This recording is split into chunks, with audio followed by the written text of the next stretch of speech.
Bien, estimados colegas, muy buenas noches a cada uno de ustedes. Estimado doctor Luis, buenas noches. Bueno, el doctor muy puntual como siempre ya está en sala. Colegas, hoy día trabajamos la subprueba de comprensión lectora. Eh, Hoy día iniciamos nuestra clase, ¿no? Con una novedad, con un titular, diríamos, ¿no? Sobre la prórroga de la prueba única nacional, 2 semanitas de lo programado. Bien, bueno, seguramente eso vamos a verlo al final. Sin más preámbulos, vamos a darle el pase al doctor Luis Apolín para que pueda iniciar con la programación de esta noche. Adelante, doctor. Buenas noches.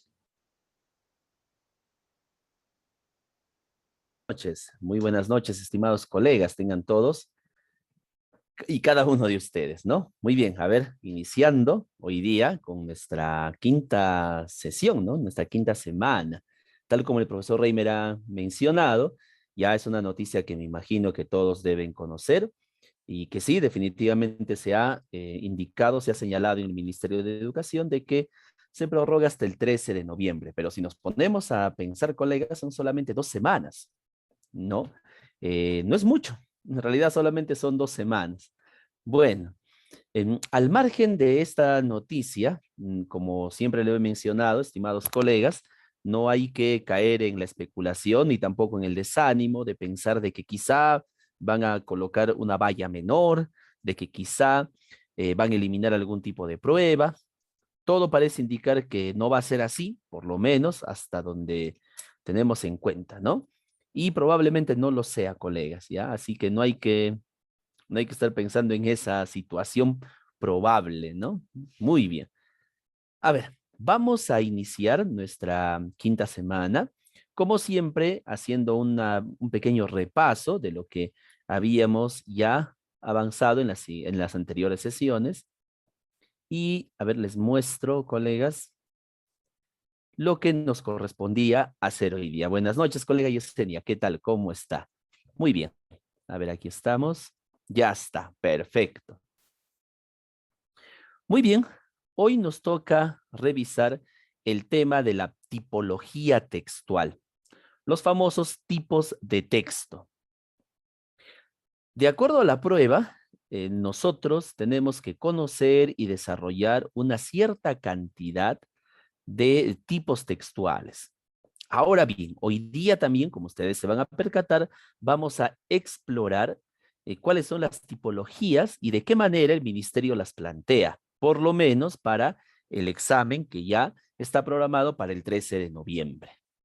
Aprovechemos ese momento quizá para poder repasar más, para poder revisar más, para poder estar leyendo cualquier texto que se ponga delante de nosotros y de esta manera tomar la experticia, la experiencia necesaria y la costumbre necesaria para que cuando nos enfrentemos a los textos no tengamos mayor inconveniente. Hoy, si el tiempo también es propicio, vamos a revisar una de las preguntas en una de las evaluaciones propuestas por el ministerio. ¿Está bien, colegas? Muy bien. Y van a ver lo sencillo que se torna, lo sencillo que es cuando se trata de este tipo de ejercicios. Muy bien. Iniciamos entonces haciendo una revisión previa. Bueno, hasta donde hemos revisado hoy día, no ha habido cambios en la composición de la prueba, colegas, sigue siendo exactamente la misma. Esto es algo que tenemos que interiorizar. Como ya les mencioné, no hay que confiarnos en que el ministerio baje el puntaje mínimo requerido. Probablemente sea así, probablemente, pero no lo sabemos. En verdad, no lo sabemos. Nosotros debemos apuntar al puntaje máximo siempre. Ahí está nuestra meta. ¿Ya? Puntaje máximo, 50. Muy bien. A ver, mm, la hora propuesta, una hora, para la propuesta que se les había dado, también les había informado que quizá podríamos considerar 1 hora y media, ¿no es cierto?, para la propuesta. A ver, colegas, me disculpan, por favor, un momento, algo urgente.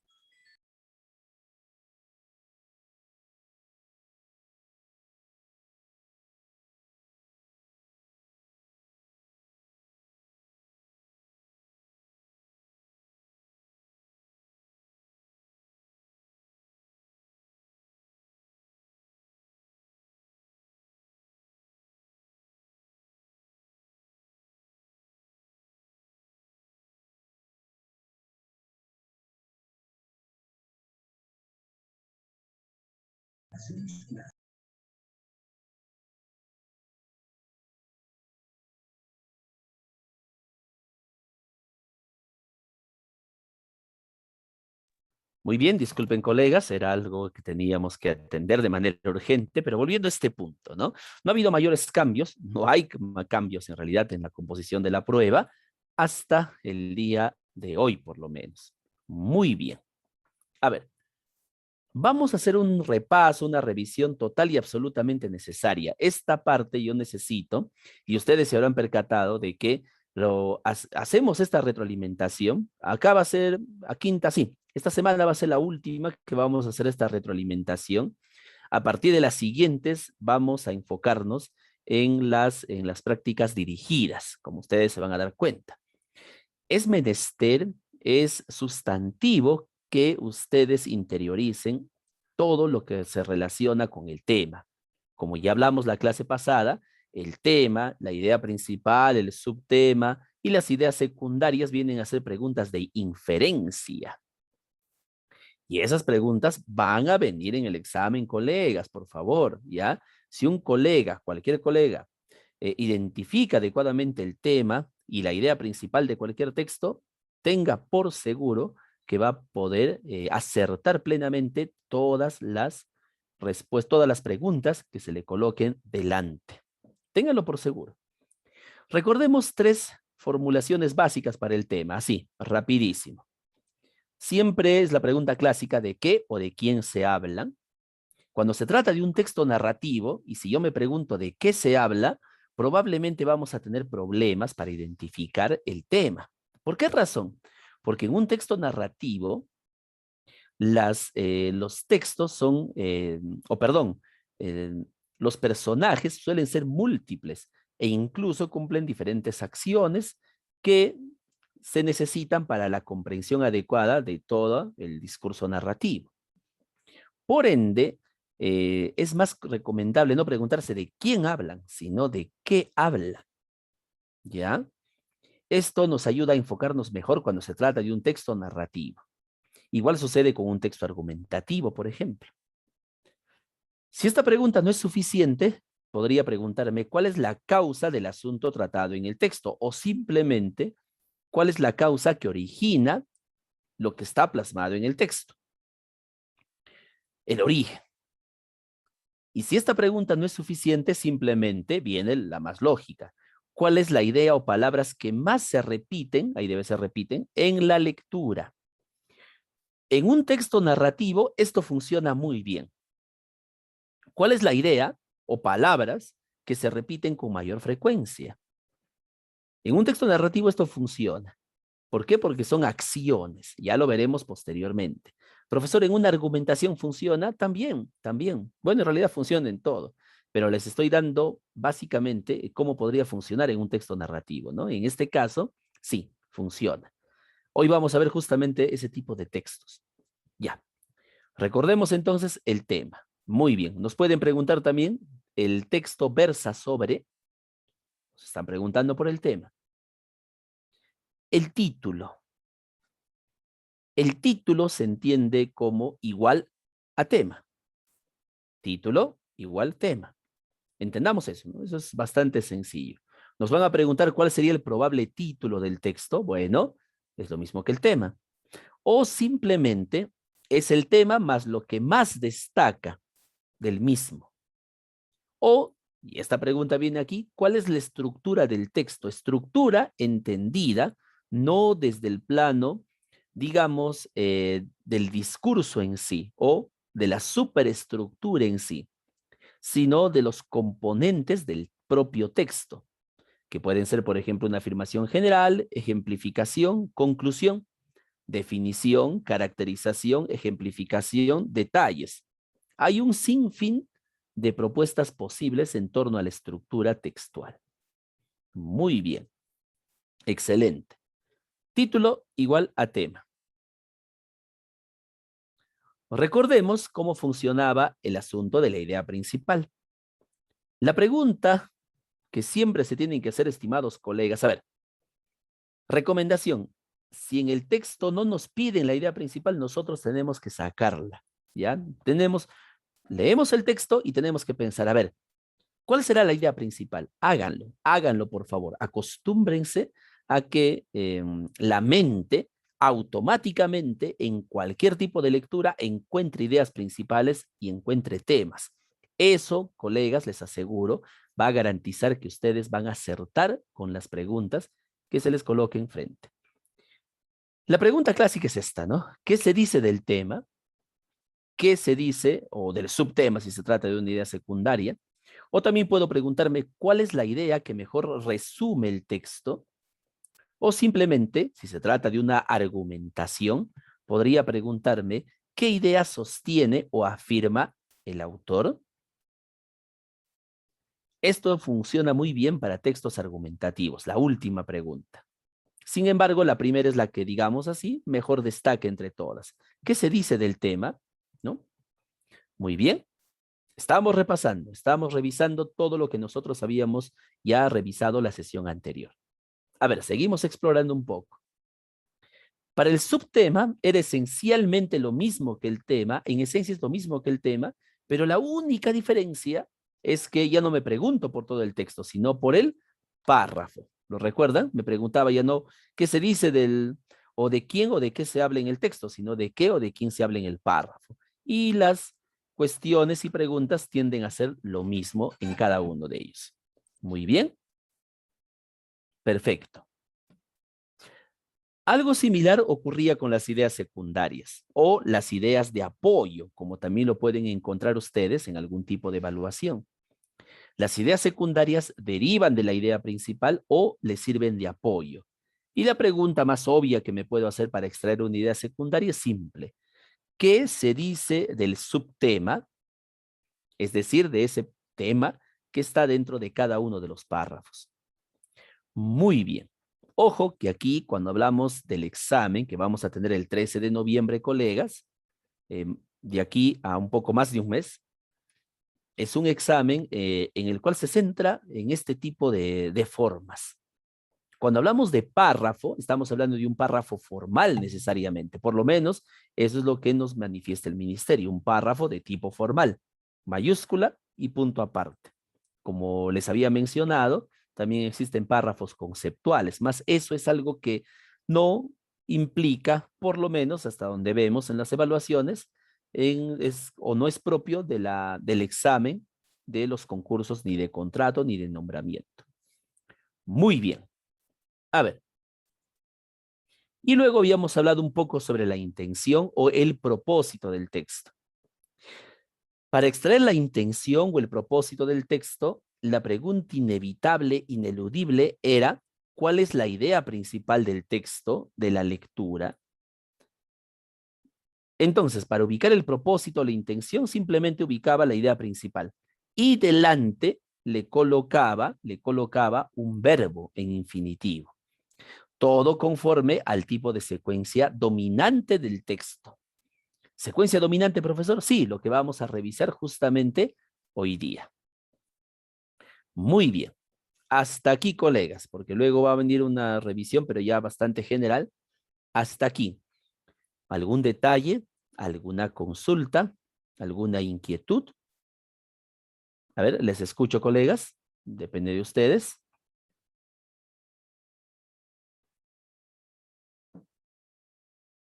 Muy bien. Sí, colega Sara. Creo que... Ah, bueno, el micro no se le activó, ¿no? Bueno, eso sucede, no hay problema. Perfecto. Entonces continuamos, estamos repasando. Si no repasamos, no llegamos a buen puerto. A ver, también habíamos hablado sobre las características de las preguntas en el examen. Había lo que se conoce como unas respuestas posibles, ¿sí? Es decir, la respuesta, en realidad la respuesta, los distractores que vienen a hacer preguntas que no tienen respuestas, perdón, que no tienen nada que ver, y algunas preguntas o algunas respuestas que pueden ser ciertas, pero en determinados contextos. Esto es muy engañoso. Una estrategia que podemos utilizar, y esto sí les recomiendo, si por ejemplo, vamos a ver, estamos enfrentando el texto, ¿no? Y esto en realidad funciona para todo, ¿ah? Todas las preguntas, incluidas las de matemáticas, incluidas las de conocimientos pedagógicos. Es bastante sencillo la estrategia. Veo tres alternativas y automáticamente tengo que descartar la que sea el distractor, o sea, la que bajo ninguna circunstancia funcione. Ahí, o sea, uno se da cuenta, clarísimo, ¿no? Nos piden una medida y obviamente hay uno que no encaja, entonces tengo que sacarla, ¿no? Entonces, extraigo ese distractor, simplemente.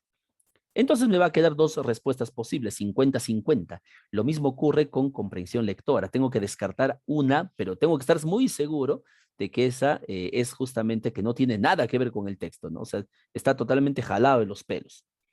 Y solamente me quedo con dos posibles. Recuerde, una de estas dos va a ser cierta, pero en determinados contextos. O sea, ustedes la leen y se van a dar cuenta que es verdadera, pero solamente en determinadas situaciones, no en lo que el autor quizá ha dado a entender. Y ahí es donde descartas y simplemente revisas cuál sería tu respuesta posible.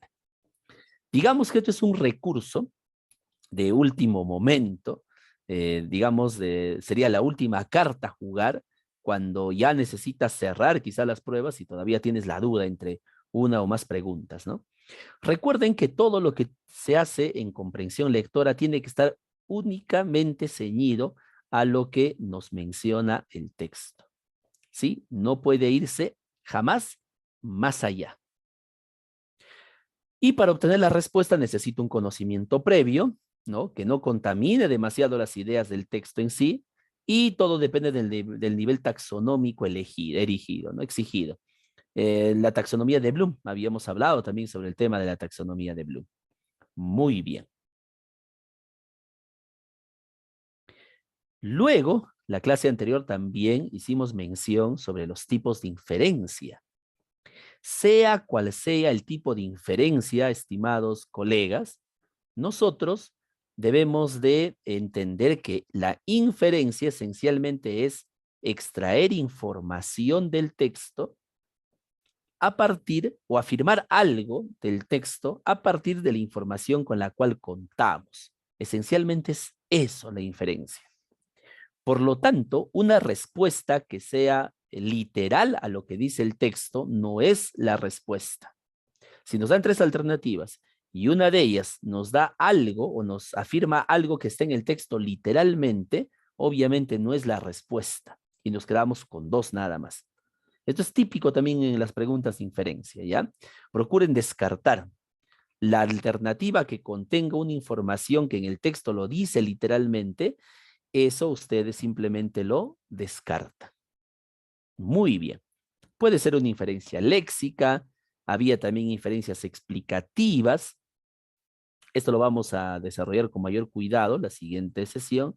Teníamos las famosas inferencias predictivas, qué es lo que va a suceder, qué sucedería si hacemos esto. Las inferencias lógicas, informativas lógicas como pragmáticas, donde nos pedían lugares, ubicaciones, de acuerdo a la descripción que nos dan. Y la inferencia pragmática o temática, que tenía ya que ver con un lenguaje o el manejo de un lenguaje figurado. Listo. Muy bien. Todas ellas son inferencias. Perfecto. Hasta aquí, colegas. Solamente estamos haciendo una breve exploración de todos los temas que ya habíamos tratado con anterioridad. A ver, ¿alguna consulta hasta este punto, colegas? ¿Algún comentario? ¿Algo en lo que quisieran participar quizá? Les escucho.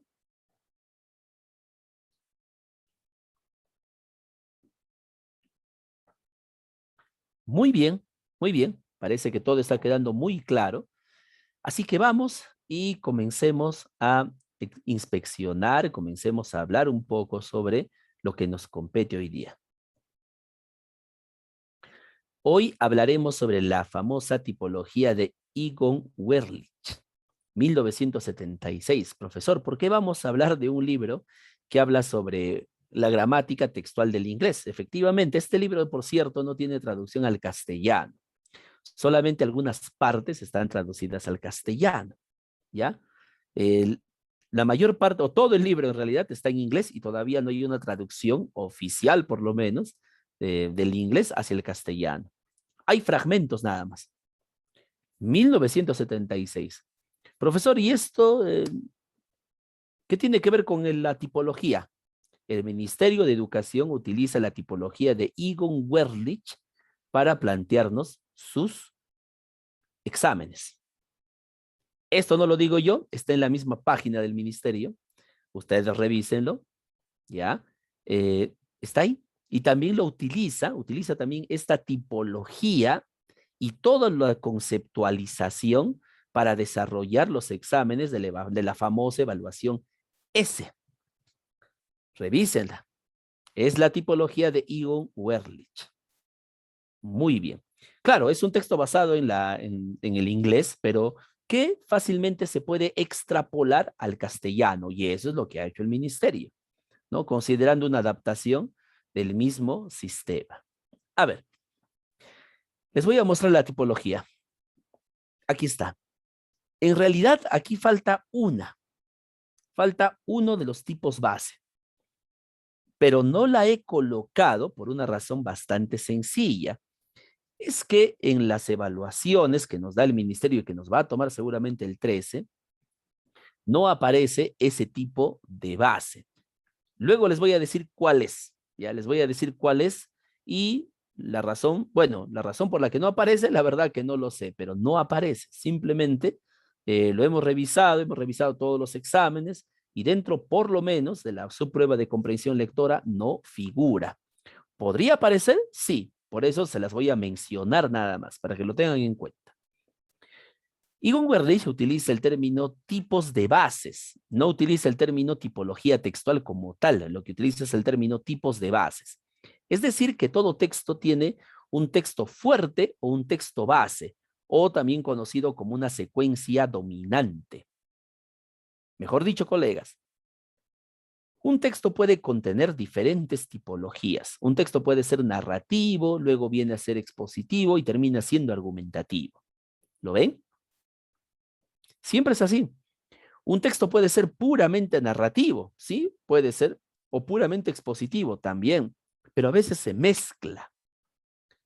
Y cuando hay esa mezcla, siempre hay un tipo que destaca. A eso se le llama el tipo de base, se le llama la tipología fuerte o simplemente la secuencia dominante.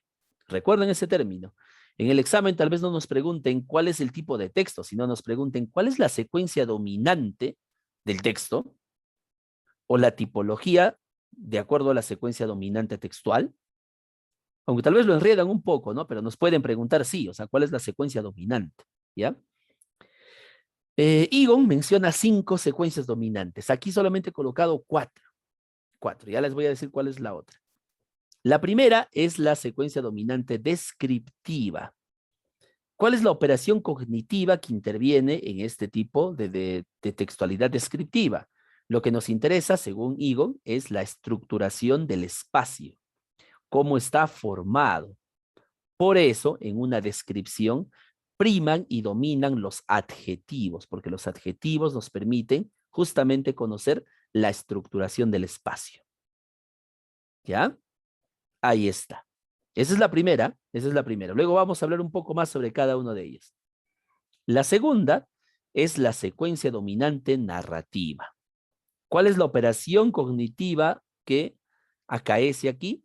Es la estructuración del tiempo. En toda narración, colegas, hay un tiempo. Puede ser que no hay un espacio. ¿Ocurre? Sí ocurre. Muy raras veces puede ser que no haya precisamente eso, ¿no? Un espacio donde se desarrolla la narración como tal. La nada puede ser, por ejemplo. Pero siempre va a haber un tiempo. Eso es lo que caracteriza a una narración. Y para que el tiempo fluya, se necesita de un tipo de categoría gramatical especial. ¿Cuál es? El verbo. En todo texto narrativo predominan los verbos. ¿Por qué razón? Porque hay acción de por medio. Hay un tiempo, hay un espacio, hay personajes que realizan la acción. Profesor, pero yo he visto un texto narrativo en el cual describen a un personaje y luego ese personaje realiza algo. ¿Qué tipo de texto es? Claramente ahí hay dos tipos de base, ¿no? Hay una descripción y una narración. Pero la pregunta sería, ¿cuál es la secuencia dominante en la acción? ¿Qué tan importante es la descripción que hace el autor del lugar, del personaje, con respecto a la acción que realiza? Entonces yo tendría que ver o determinar, de acuerdo al tipo con el cual me enfrento, cuál es la secuencia dominante. Por ahí también escuché, profesor, a mí me han dicho que hay ciertas secuencias dominantes superiores unas a la otra. No, no existen secuencias dominantes, colegas, o una secuencia dominante no podemos decir que es superior a la otra o que incluya a la otra. Eso no es posible. Es como decir que una lengua es superior a otra. Saben que eso no es así, ¿no? No puede ser así. Lo mismo ocurre aquí, ¿ya? Puede ser una mezcla de ambas, pero siempre va a haber una que predomine sobre las demás. Luego, la otra secuencia dominante es la llamada expositiva, secuencia dominante expositiva. ¿Cuál es la operación cognitiva que involucra la de comprender?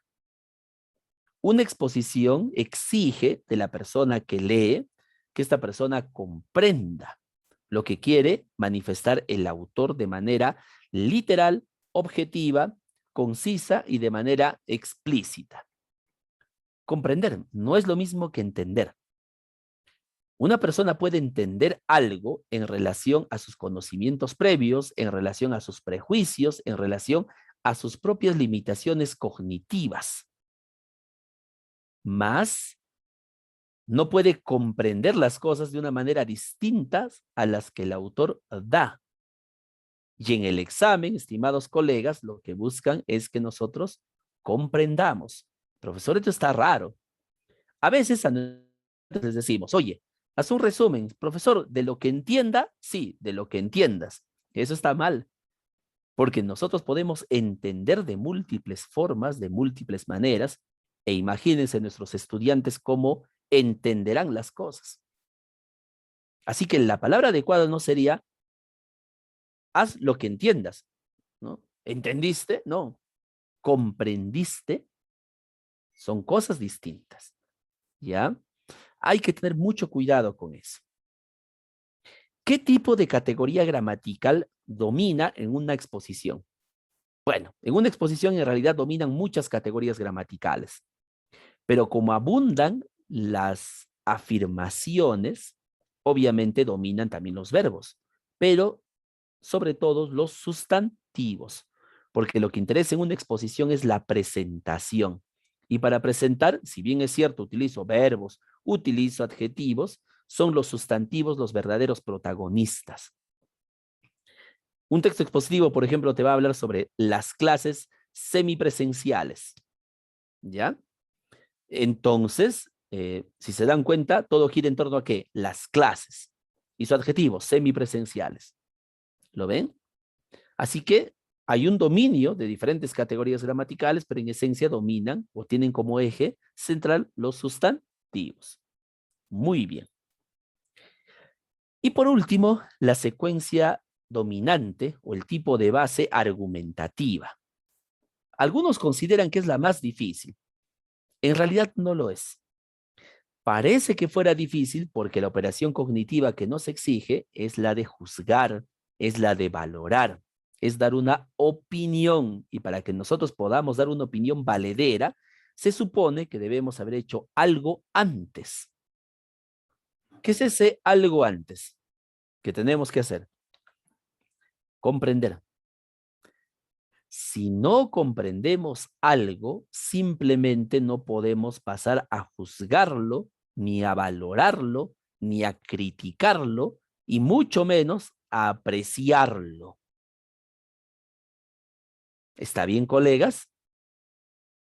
Si uno no comprende la razón, por ejemplo, de por qué un político actúa de una manera determinada, no puede lanzarse de frente a argumentar. ¿No es cierto? Porque solamente estaría actuando por el, como le llaman, por el patos, ¿no? Es decir, por el hígado, ¿no? Estaría actuando. Cuando tenemos que actuar siempre con la razón. Y eso es lo que mide justamente este tipo de secuencia dominante. ¿Cuál es la característica principal de una argumentación? Bueno, De una descripción sabemos que su característica principal es la de describir, por eso es descripción, caracterizar. De una narración, contarnos una historia en un tiempo y un espacio. De una exposición, presentarnos una idea, un personaje, etcétera. ¿Y cuál será la función de la argumentación? Disuadir, perdón, persuadir, convencer. Por eso se le dice que tiene un carácter suasorio, es decir, que persuade. ¿Ya? Muy bien. Utilizo la palabra persuasión y no el término disuasión, porque la disuasión implica siempre violencia, mientras que la persuasión implica siempre razonamiento. Es algo más sutil, muchísimo más sutil. ¿Qué tipo de categoría gramatical domina en un texto argumentativo? Verbos, ¿sí? Porque lo que hace el autor es tratar de afirmar ideas y confirmarlas a través de una serie de ejemplos. Así que definitivamente la secuencia dominante de argumentativos o de textos argumentativos domina con los verbos. Claro, también puede haber otras, ¿no? Sustantivos, adjetivos, ¿no? Pero esencialmente los verbos. Muy bien. De estas tres, de estas cuatro, si me preguntaran cuál es la más compleja, yo considero que ninguna. Todos tienen lo suyo, todos tienen su nivel, todos tienen sus aristas. Así que no podemos decir que la argumentación es superior. No, no, no, no. En realidad no podemos afirmar eso porque son, si bien están, digamos, en el mismo patrón de tipología, no quiere decir que uno sea superior al otro. ¿Ya? Recordemos entonces el término, secuencia dominante. Muy bien. Antes de explicarles la última secuencia dominante, hasta aquí, colegas. Quisiera su participación. ¿Alguna duda, alguna consulta, alguna aclaración que necesite esta parte? La clasificación del famoso Egon-Wittlitz, ¿no? A ver. ¿Alguna inquietud? Disculpe, buenas noches, doctor. ¿Cómo está, profesora? ¿Qué tal? Sí, veo dentro de la tipología que ha considerado 4 tipos de texto: la narrativa, expositiva, argumentativa y descriptiva. ¿Y dónde queda la instructiva? A veces también recuerdo un año vino un tipo de texto instructivo, no necesariamente es de una receta, ¿no? Por ejemplo, recomendaciones, eh, que está dentro de los textos instructivos. ¿Por qué no lo ha considerado? Muy bien, colega Pilar. Muchísimas gracias. Justamente ese era el texto que iba a mencionar. La razón por la que no lo hemos colocado aquí en las tipologías o en la secuencia dominante de Egon, que por cierto sí lo menciona aquí en el libro, ya, y en los artículos en inglés o en castellano que ustedes pueden encontrar, Egon Werlich, ya lo menciona. Por cierto, también se basan en fundamentos de la teoría de la ciencia de Teun van Dijk, pero es más notorio esta influencia es más notoria. Lo que la colega menciona es cierto. Un año hubo un texto de carácter instructivo, pero eso fue, creo, del año 2018. Ahí lo tengo la prueba, lo vamos a revisar en un momento, ¿ya? Seguramente después lo vamos a revisar. Ahí tengo la prueba, si aparece el texto, excelente. Donde efectivamente aparecía un texto base de forma instructiva, pero no era la secuencia dominante. Ese era el detalle. Ese era el detalle. De ahí no ha vuelto a aparecer. Hasta donde he podido revisar, no he encontrado ningún texto de ese tipo, instructivo. Por lo tanto, vi conveniente no colocarlo aquí, solamente mencionarlo. Para recordar de todas maneras y siguiendo la secuenciación de Egon Werlich. El texto instructivo, como su nombre lo indica, es aquel que nos da instrucciones o simplemente pasos para la realización de una acción. Estos pasos no necesariamente tienen que estar enumerados. 1, 2, 3, 4, 5. No.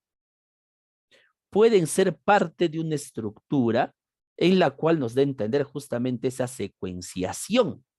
Más siempre, esto siempre ocurre, los textos de carácter instructivos están generalmente, bueno, vamos a utilizar una palabra mejor, generalmente, no siempre, ¿no? Digamos en un 99% de los casos, sometidos o condicionados por otras secuencias dominantes, como puede ser una narración o puede ser una exposición. Profesor, ¿cómo es eso? A ver, les pongo un texto y ustedes me van a decir qué tipo de texto es de acuerdo a lo que les he dicho. ¿Ah? El rey Luis XVI se dirigió al cadalso. Las personas le gritaban y le infamaban durante todo el trayecto. Subió las escaleras, miró al público y dijo algo que nadie entendió. Luego puso tranquilamente su cabeza en la guillotina, volvió a hablar, pero nadie le escuchó. Y el verdugo finalmente aplicó hizo lo que tenía que hacer, cerrando de esta manera el círculo de la nobleza francesa. Si ustedes se dan cuenta, lo que acabo de narrar claramente tiene una secuencia dominante narrativa. Hay un personaje, hay un escenario, hay una serie de acciones, más la manera como lo hice, de secuencia una tras otra, indica claramente que hay un texto de carácter instructivo. Una acción sigue a la otra. Pero pregunta, ¿cuál es la secuencia dominante? La narración. ¿Se han dado cuenta? Es muy extraño, muy raro, y la colega tiene razón, sí aparecía en el examen, en uno de los exámenes, aparecía una especie de recomendación, creo, ¿no? Dentro de un texto expositivo aparecía una recomendación. Pero ¿cuál era la secuencia dominante? La exposición. Comienzan a hablarnos, por ejemplo, de los problemas de la rodilla, ¿no? Que esto tiene que ver con la edad y todo lo demás, y luego pueden seguir las siguientes recomendaciones del médico y comienzan a enumerar una serie. En una secuencia o en un tipo de texto de secuencia dominante instructiva, lo que dominan son las ideas de carácter paralelo. ¿Qué significa esto? Que cada uno de los puntos de la secuencia tiene una cierta independencia con respecto al tema general. A eso se le conoce como un texto de carácter paralelo por la ubicación de la idea principal. Sin embargo, mis estimados colegas, en el ministerio normalmente no estipulan eso. Cuando hablan de tipología textual de acuerdo a la ubicación de la idea principal, solamente mencionan textos de carácter analizante, sintetizante, céntrico o analizante sintetizante y paralelo, ¿no? Perdón, y encuadrante, no paralelo, disculpen, encuadrante. Y cada una de ellas tiene un dominio en cada una de las secuencias que estamos mencionando. Por eso es la razón en la que les estoy explicando que estas son las secuencias dominantes. Ah, y a propósito, la colega Pilar me recordó algo. Cada uno de estos tipos de bases o secuencias dominantes responde también a una tipología de ubicación de la idea principal. Por ejemplo, los textos descriptivos tienen la idea principal al inicio. Normalmente lo tienen al inicio. ¿Por qué? Porque arrancan con la descripción del objeto. Un celular es un objeto y comienza de frente. Entonces la idea principal está donde? Al inicio. Se le conoce como un texto analizante. Los textos narrativos, normalmente siguiendo la secuencia clásica de inicio, nudo, clímax, anticlímax o desenlace, tienen la idea principal al medio. Por ende, son textos céntricos o textos de carácter sintetizante analizante. Así se les llama por la ubicación de la idea principal, al medio. Los textos expositivos suelen ser 100% textos analizantes. Toda exposición arranca con el tema y la idea principal. Profe, pero si no arranca con la idea principal el texto expositivo, no es texto expositivo entonces, ¿ya? Todo texto expositivo arranca con la idea principal. Esa es una característica nata de toda exposición. ¿Y la argumentación? La argumentación suele tener, de acuerdo a la ubicación de la idea principal, varias formas. Puede ser un texto analizante, al inicio, está el tema, la tesis.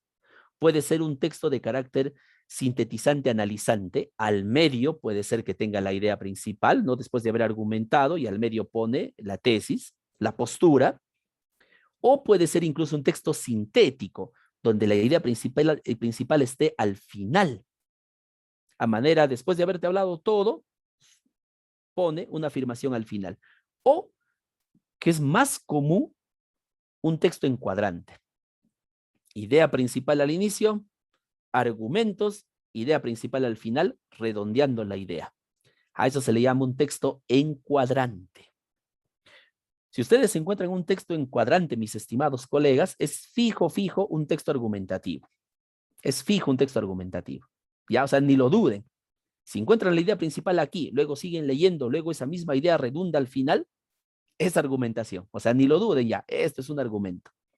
Profesor, ¿y qué pasa con los textos instructivos? ¿Dónde está la idea principal en los textos prescriptivos, ya? O instructivos, que también se les llama así, prescripciones o instrucciones. ¿Dónde están? De forma paralela. Quiere decir que cada fragmento desarrolla un tema o una idea que es cuasi independiente una de la otra. ¿Ya? Digo cuasi porque obviamente no pueden ser totalmente independientes. Tienen todos un mismo tema y están interrelacionados entre ellos. ¿Ya? Muy bien. Prescripción es el término más usado, no se utiliza mucho el término instructivo, ¿no? Es como que se veta un poco ese término, más se utiliza el término prescriptivo, ¿no? Como una receta, ¿no? Prescripción. Muy bien, colegas, espero que haya quedado claro esa idea. Profesor, disculpe. Sí, profesora. Sí, lo que acaba de decir es de suma importancia. Por favor, ¿podría suplicarle que lo repita de manera resumida? Porque de verdad que es interesante lo que acaba de decir.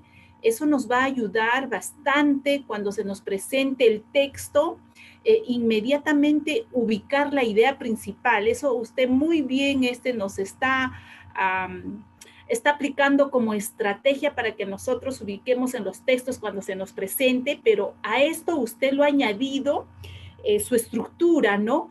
Cuando es analizante, encuadrado, sintetizante, y lo ha relacionado con la tipología textual, es muy, pero muy importante. Yo, por favor, le suplico de manera resumida, repítalo, por favor. Muy amable, profesor. Muy bien, colega, claro que sí. Lo vamos a tratar de hacer de la manera más sintética posible, ¿ya? Muy bien. Estamos utilizando para ello la pizarra. A ver, ustedes pueden ver ahí. Digamos que este es un esquema muy elemental en relación a lo que tiene que ver el texto. Ya vamos a poner aquí, ya. Imaginemos que un texto es así. Puede ser de un triangulito, puede estar al revés, puede ser todo lo que ustedes ven aquí. También puede darse, ¿ya? A ver, lo que acabamos de decir es que si la idea principal se encuentra al inicio del texto, si se encuentra la idea principal al inicio del texto, se le conoce como un texto analizante. ¿Está bien? Muy bien. Si la idea principal del texto se encuentra al final, vamos a colocarlo por aquí, ahí más o menos a esta altura ahí, muy bien. Estamos frente a un texto que sintetiza, sintetizante. Muy bien, sintetiza, resume, concluye, ¿ya? Si el texto o la idea principal está al medio, o sea, aquí, ya aquí, al medio, ¿ya? Estamos frente a un texto, y lo voy a anotar aquí, por obvias razones, ustedes me imagino que lo deducirán, sintetizante, analizante, así se le conoce, ¿ya? Un texto sintetizante, analizante. Muy bien. En esencia, eso es todo. ¿Y qué sucede si la idea principal o las ideas principales se desarrollan de manera paralela? Es decir, está por todos lados, aparecen en todos lados. Al inicio, al final, al medio, a ello se le conoce como un texto de carácter paralelo. Paralelo. Significa que todas las ideas están en todo momento, ¿no? Vamos a anotarlo por aquí, a ver qué pasó. Ahí ya. Ah, esto de aquí. A ver, vamos a borrarlo ya, si no se va a ver raro. Ya, muy bien. Se le conoce como un texto paralelo. Muy bien. Ahí está, estimados colegas, ¿ya? Listo. Esperemos que esa explicación sea lo más sintética posible para no estar redundando en las ideas, ¿no? Pero ahí está, ¿ya? ¿Viene en el examen? Bueno, en teoría sí, en teoría sí. Si hay algún colega que es de comunicación aquí en la sala, en la parte de conocimientos pedagógicos, sí nos van a preguntar esto, colegas, ya nos van a preguntar eso, los que son de comunicación, por ahí, no sé si habrán de comunicación algún colega, pero sí, nos van a preguntar esto, ya, así que hay que repasarlo, estimados colegas, ¿sí? Muy bien. A ver, ¿alguna otra interrogante, inquietud, estimados colegas? Disculpe, doctor, analizante, cuando es, ¿qué tipo de texto decía? Sintetizante, ¿qué tipo de texto? En antes muy bonito lo explicó, como que se entrecortaba la línea, no lo llegué a escuchar bien. Por favor, si Claro lo que sí, no hay repite. problema, no hay problema, colegas. Eso tiene que quedar, como dice la colega, muy, pero muy interiorizado en nosotros, ¿ah? Los textos analizantes son de carácter expositivos. O sea, si ustedes encuentran un texto analizante, es ya casi seguro que el texto es expositivo, ¿ya? Casi seguro, digámoslo así, no, no siempre.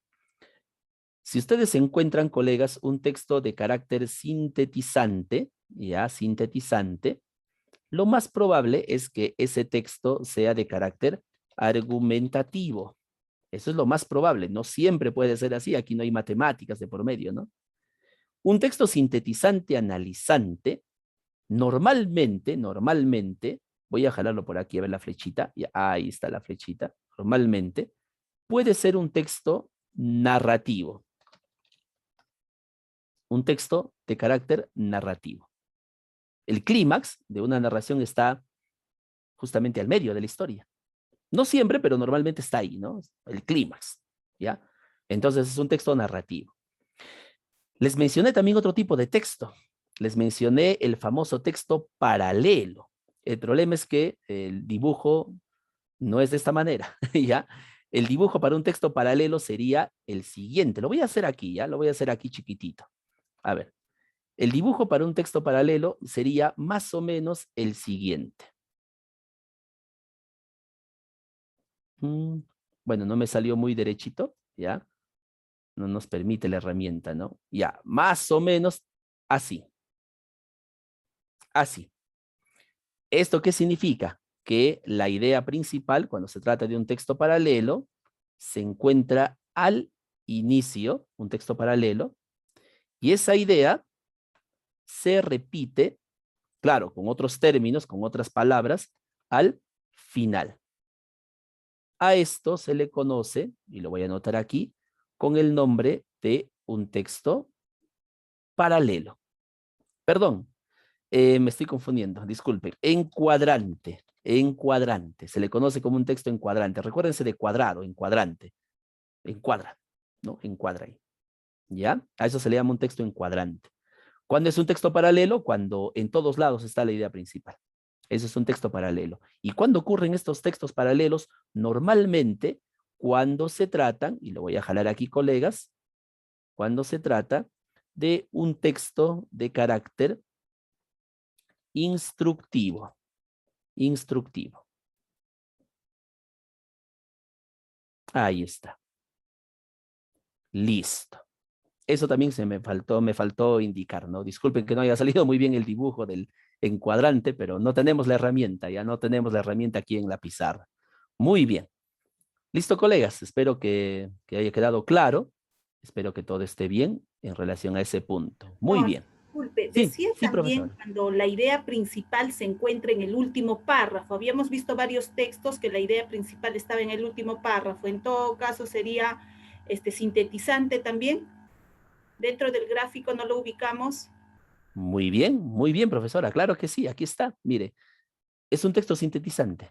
Aquí está, ¿no? Aquí lo puede ver, mire, ahí está. Es sintetizante, ¿no? O Y sea, quiere normalmente es un decir texto. que puede estar en el segundo párrafo y en el último párrafo la idea principal. Claro que sí, puede estar en el primer y en el último párrafo. Cuando eso ocurre, se le llama un texto encuadrante. Ahí está. Ujú. Sí, colega. Muy bien, perfecto. Estimados colegas, no olviden que cuando tratamos o cuando hablamos sobre cuestiones textuales, no es como ocurre quizá con algunas otras, digamos, ciencias, ¿no? Como tal. La ciencia del texto como tal es bastante imprecisa en algunas ocasiones. O sea, no son fórmulas matemáticas, ¿no? Pero lo que les estoy mostrando aquí nos puede servir de guía, para que ustedes puedan identificar de mejor manera los textos a los cuales se enfrentan. Espero que les sirva, ¿ya? Espero que les sirva. ¿Quién sabe? ¿Qué tal si en el examen nos preguntan eso, no? O bueno, nos pueden preguntar esto. ¿En, ¿En dónde ubicamos la idea principal? Tal vez no nos pregunten cómo se llama este texto, ¿no? ¿Qué tipo de texto de acuerdo a la ubicación de la idea principal? Probablemente no nos tome. Los que somos de comunicación sí nos van a tomar, ¿ya? Pero al resto no. Pero lo que sí nos pueden preguntar en la prueba de subcomprensión lectora es, ¿en qué parte se encuentra ubicada la idea principal en este texto? Entonces yo tengo que entender que puede estar ubicado en cualquiera de estas partes que acabo de mencionar, ¿no?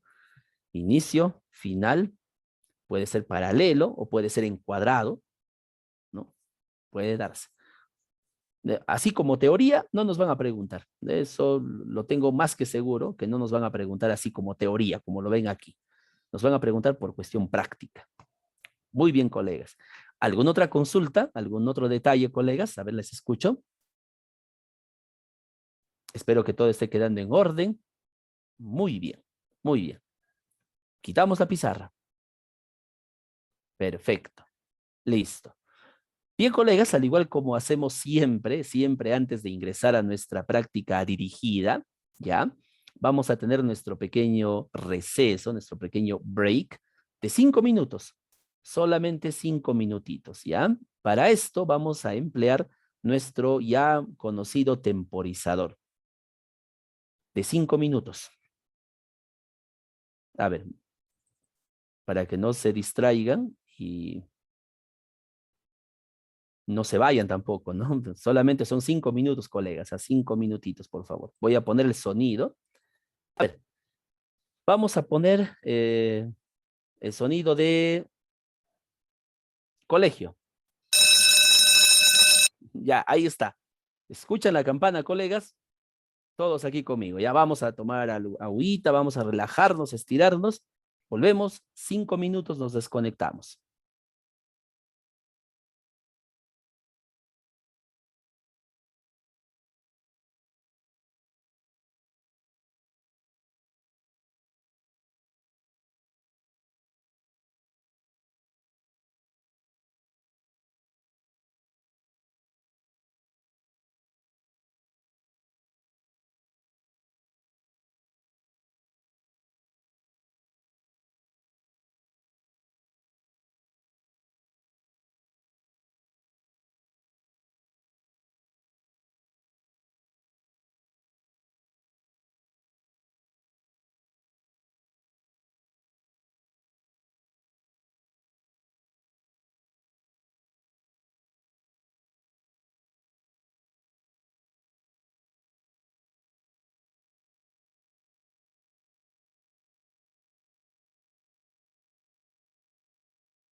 Muy bien, colegas, estamos de vuelta.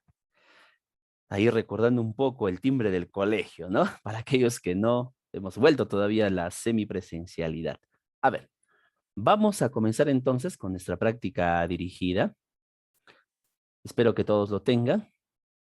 A ver, es la práctica dirigida número 5. Sí, la práctica dirigida número 5. A ver, vamos a abrir aquí. Ahí está. Muy bien. Ahora lo comparto. Perfecto. A ver, nos concentramos, colegas, ¿no? Habíamos quedado en que para el examen nosotros vamos a invertir 1 hora en la lectura. Y si ustedes se están dando cuenta, siempre en la práctica dirigida invertimos 1 hora aproximadamente. Y se hace, ¿no? O sea, se logra revisando uno por uno a ese ritmo. Han visto que lo logramos en 1 hora. Y eso es lo que yo les pido también, que ustedes inviertan el día que estén en el examen. No se desesperen. No desespere, ¿ya? Van a lograrlo, van a lograr tener el tiempo suficiente para responder esa pregunta. No cometan el desliz de irse por las ramas o irse a ver otro tipo de preguntas de razonamiento lógico. Hay que centrarnos aquí. A ver, vamos. Iniciamos entonces nuestra lectura. Bueno, como ustedes pueden ver, aquí tenemos lecturas donde nos van a pedir estos puntos. Mire, ya nos están pidiendo 4 puntos aquí en esencia. A ver, vamos a completarlos, pero para ello obviamente tenemos que leerlo, ¿no? Para determinar todo lo que nos piden en el orden en que nos piden. Para esto, colegas, voy a utilizar la herramienta, como ya he utilizado en otras ocasiones, la herramienta de lectura. A ver, ¿dónde estábamos? Revisar, ¿no? Muy bien. Vamos a comenzar entonces, todos prestamos muchísima atención y vamos a ir subrayando las ideas principales, los temas, para luego parafrasear la lectura. Conmigo. Texto 1. Llamada elegantemente pediculosis, la infestación, producida por piojos de la cabeza, Pediculus humanus capitis, no solo invade el cabello, también las cejas y las pestañas. Muy bien. ¿De qué nos está hablando? Nos está hablando de la llamada pediculosis, que no es otra cosa que la infestación de piojos.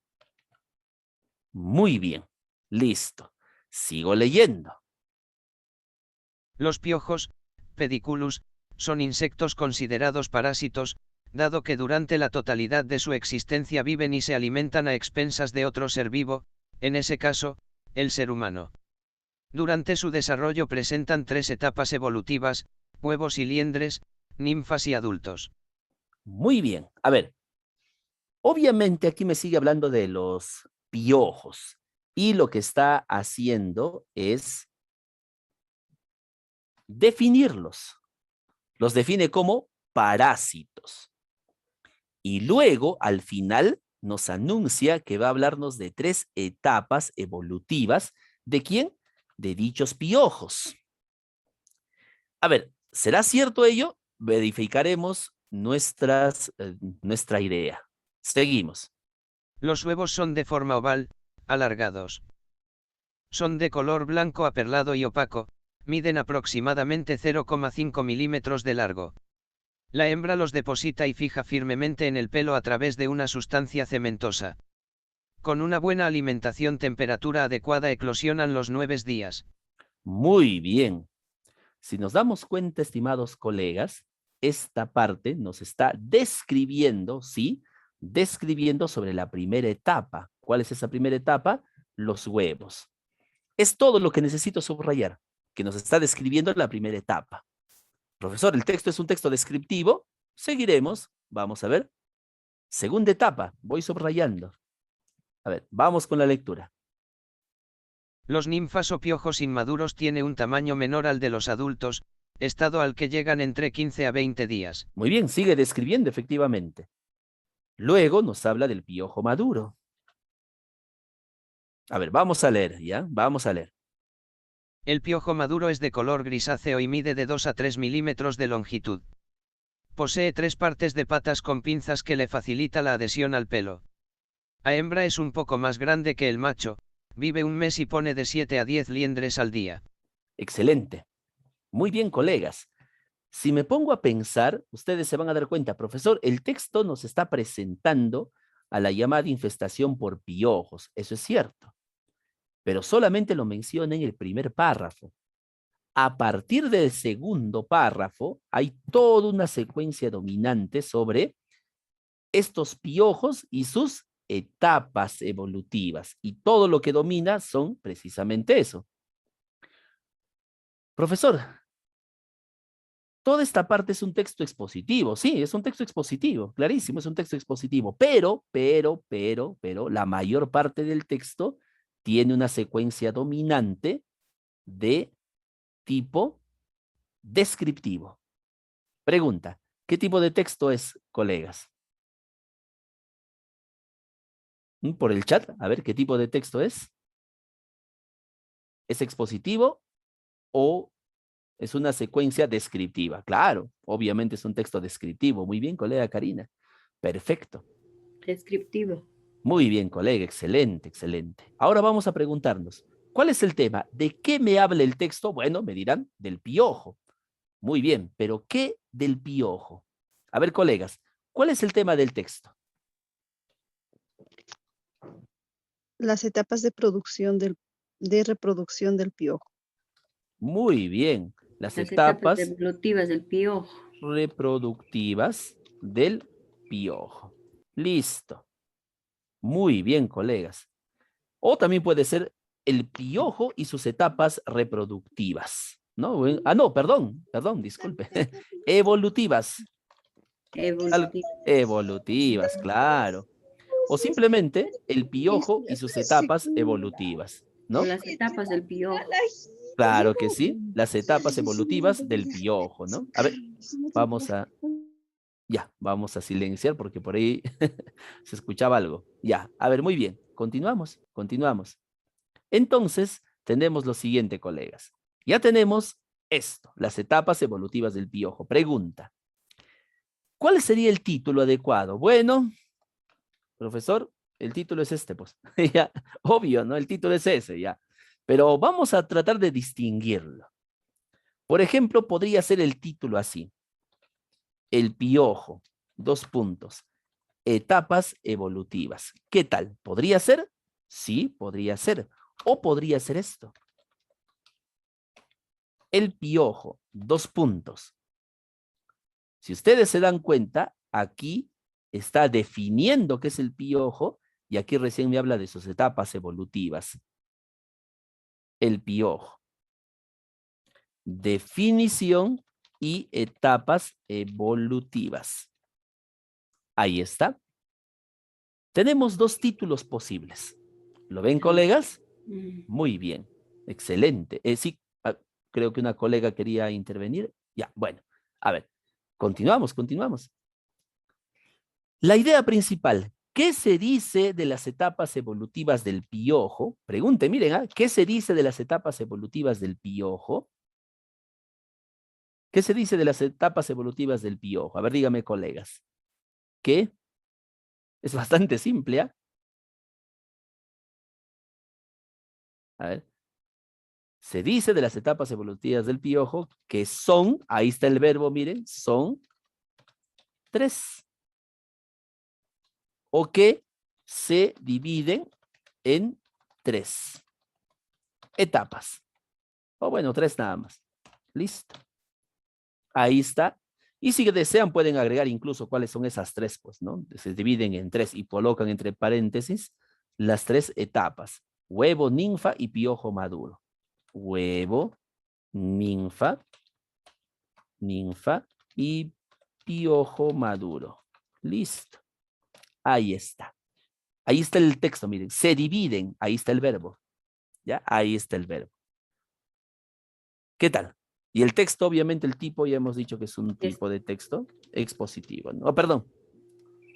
Descriptivo. Muy bien, claro que sí, colega. Muy bien, muchas gracias. Ahí está. Es una secuencia dominante descriptiva. Comienza como una exposición, pero termina siendo una descripción. Listo. ¿Qué tal les fue? ¿Todo bien? Me imagino que sí, espero que sí. A ver, ¿seguimos? Una Sí. consulta. Sí, colega, dígame. Interesante. Respecto a la idea principal, de acuerdo a Bloom, indicó que debe empezar por un verbo. No sé, yo pensaba, tal vez podría ser características evolutivas del piojo, o el verbo puede estar en cualquier parte de la oración, ya que una idea principal generalmente se expresa en una oración y dentro de la oración va el verbo. El verbo puede ir al inicio, en el medio, ¿cómo? Porque de acuerdo a lo que usted ha explicado, generalmente va al inicio, ¿no? Ya, muy bien, Entonces, colega. ¿cómo sería? Muy bien, colega, no se preocupe. Muchas gracias. Bueno, creo que ha habido una pequeña confusión aquí. En una idea principal nunca puede ir un verbo al inicio, porque si va al inicio ya no sería una idea principal, sería el propósito del texto. Cuando hablamos del propósito o la intención, ahí estamos hablando de colocar un verbo al inicio. Por ejemplo, si yo les preguntara aquí, colegas, ¿cuál es el propósito del texto? Seguramente ustedes me responderán, describir, ¿no? Las etapas, etcétera, etcétera, etcétera. Evolutivas del piojo. Claro, muy bien. Cuando se trata de propósito, va adelante el verbo. Cuando se trata de idea principal, colegas, el verbo, evitemos utilizar términos gramaticales. Voy a dejar, no voy a decirlos, ¿ya? No voy a decirlos para no atolondrarnos, ¿ya? Lo que pasa es que el verbo indica la acción del tema. Por eso el verbo, en otras palabras, tiene que ser como una especie de bisagra entre el tema y lo que especifican sobre el tema. ¿Ya? Por eso, en otras palabras, colegas, tiene que ir al medio. Si queremos utilizar esa palabra, tiene que ir al medio. Claro que eso no es una, digamos, una explicación morfosintáctica. No empleemos términos de esa manera. ¿Ya? Muy bien, colegas. Esa sería la idea. En otras palabras, para resumir, cuando se trata de una idea principal, el verbo va al medio. Une el tema con las ideas que lo especifican o las ideas que sirven para afirmar.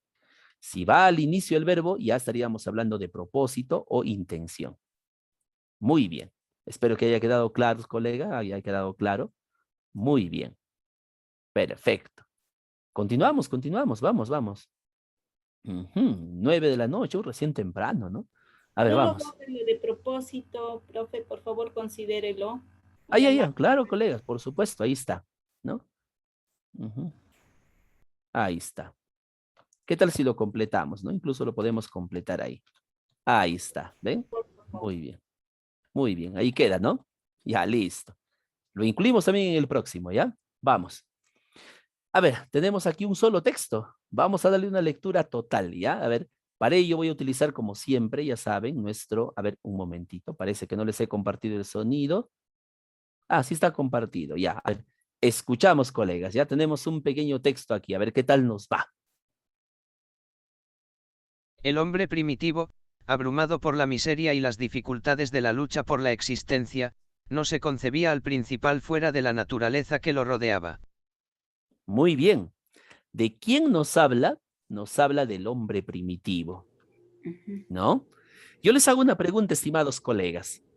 ¿El autor está simplemente exponiendo una idea? ¿Está narrando una historia con personajes y todo lo demás? ¿O está dando a entender un punto de vista que él tiene? A ver, ¿qué opinan, colegas? ¿Qué hace el autor aquí?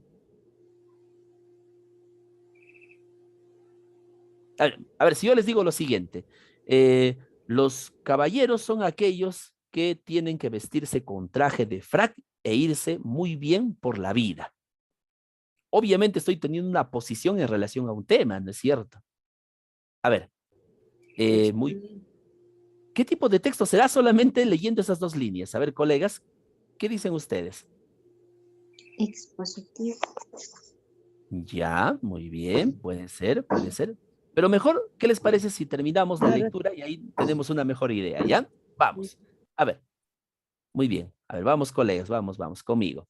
Seguimos leyendo. Miren, aquí te habla del hombre primitivo. Vamos a leerlo una vez más. El hombre primitivo, abrumado por la miseria y las dificultades de la lucha por la existencia, no se concebía al principal fuera de la naturaleza que lo rodeaba. Durante muchísimo tiempo careció de ideas coherentes acerca de sí mismo y de las condiciones naturales de su existencia. Paulatinamente se vislumbra en el hombre primitivo nociones muy limitadas y rudimentarias acerca de sí mismo y de las condiciones que circundan su vida.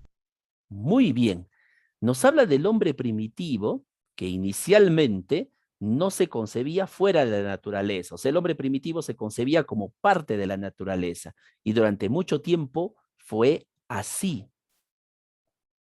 Aunque y aquí viene una afirmación de la autora, paulatinamente se vislumbraba en el hombre primitivo nociones muy limitadas acerca de sí mismo y de sus condiciones de vida.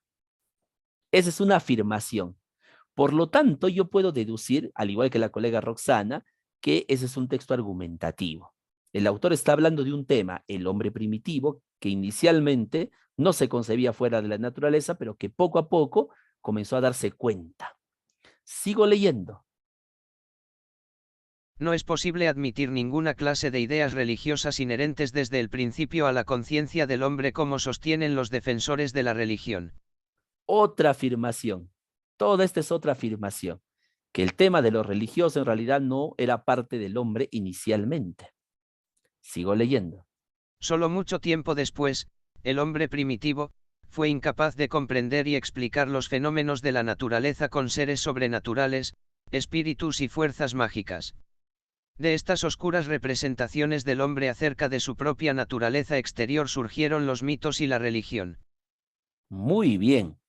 Si ustedes se dan cuenta, el hombre está entrando, o el autor, perdón, está entrando en contraposición a las ideas de los religiosos, de los defensores de la religión, y está indicando que no tiene nada que ver la naturaleza religiosa del hombre, sino el hecho de la necesidad de comenzar a comprender, ¿no? Inicialmente fue incapaz, pero después poco a poco comenzó a comprender y explicar los fenómenos de la naturaleza. Y fueron justamente esas primeras representaciones que dieron nacimiento a la religión y a los mitos. Inicialmente, el hombre no se concebía fuera de la naturaleza, era como un animalito, pero poco a poco comenzó a darse cuenta de que había una distinción entre él y los elementos que lo rodeaban. Pregunta, ¿cuál es la palabra que más se repite? ¿De quién te hablan? El hombre primitivo. El hombre primitivo. Excelente, colegas. Ahora quisiera que me digan ustedes cuál es la idea principal. ¿Qué se dice del hombre primitivo?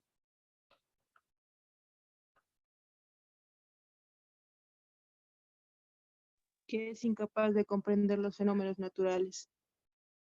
Muy bien, inicialmente, pero poco a poco comenzó ¿a qué?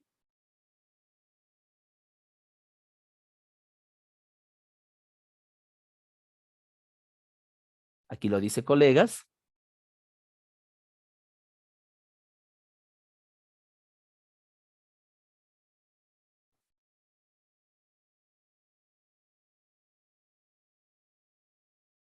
A ver quién se anima, colegas. A ver, vamos.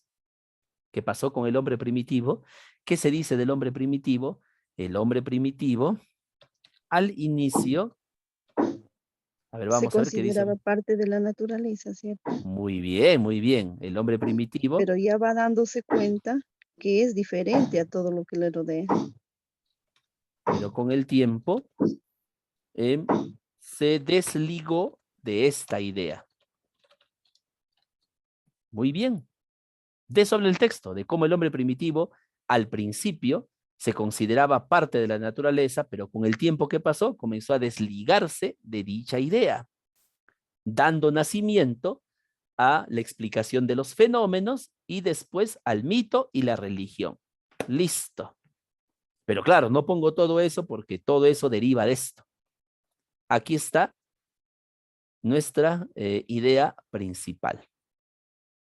Muy bien. Aquí está el verbo, miren, se desligó, ¿no? Ahí está. ¿Cuál sería el título probable? Bueno, el título probable sería el hombre primitivo, ¿no? Pero, ¿qué se destaca del hombre primitivo? ¿Qué se destaca del hombre primitivo? ¿Que se fue qué?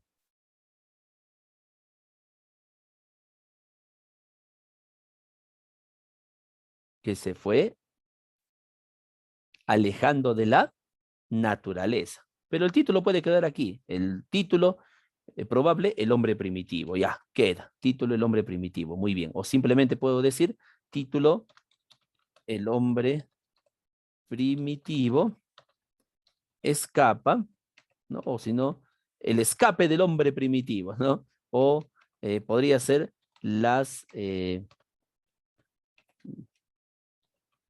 o la salida del hombre primitivo. Podría ser así. Cuando decimos salida nos referimos obviamente a la salida del hombre primitivo con respecto a la naturaleza, ¿no? O el desligue también podría ser del hombre primitivo. Muy bien. ¿Y qué tipo de texto es? Como lo dijo la colega, argumentativo. Claramente es un texto argumentativo porque el autor está colocando una opinión. Entonces aquí hay una secuencia dominante y es más, incluso está entrando en pelea, en discusión con las ideas religiosas.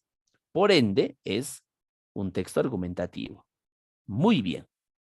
Continuamos, colegas, continuamos. Vamos a ver. Propósito. ¿Cuál sería el propósito? Bueno, el propósito sería describir, no creo tanto, ¿no? Postular podría ser, postular o defender la idea de que el hombre primitivo era parte al inicio de la naturaleza, pero con el tiempo se desligó de esta. Proponer, defender, revisar también podría ser quizá. Muy bien. Vamos con el... Sí, sí, colega. Escríbalo, por favor, su propósito y también su Claro, a ver. estructura, o tal vez podría ser disuadir, ¿no? Disuadir sobre el deslinde del hombre primitivo. Podría ser, pero preferimos utilizar el término proponer, ¿no? Porque el autor en realidad no está tratando mucho de disuadir ahí. Lo que trata es de hacer una nueva propuesta en contraponiéndose a las ideas generales de los religiosos. En este caso, proponer la idea de que el hombre primitivo, al principio, y colocamos todo eso de ahí, ¿no? Entonces podemos colocarlo aquí. Sí, colegas, mire. Muy bien.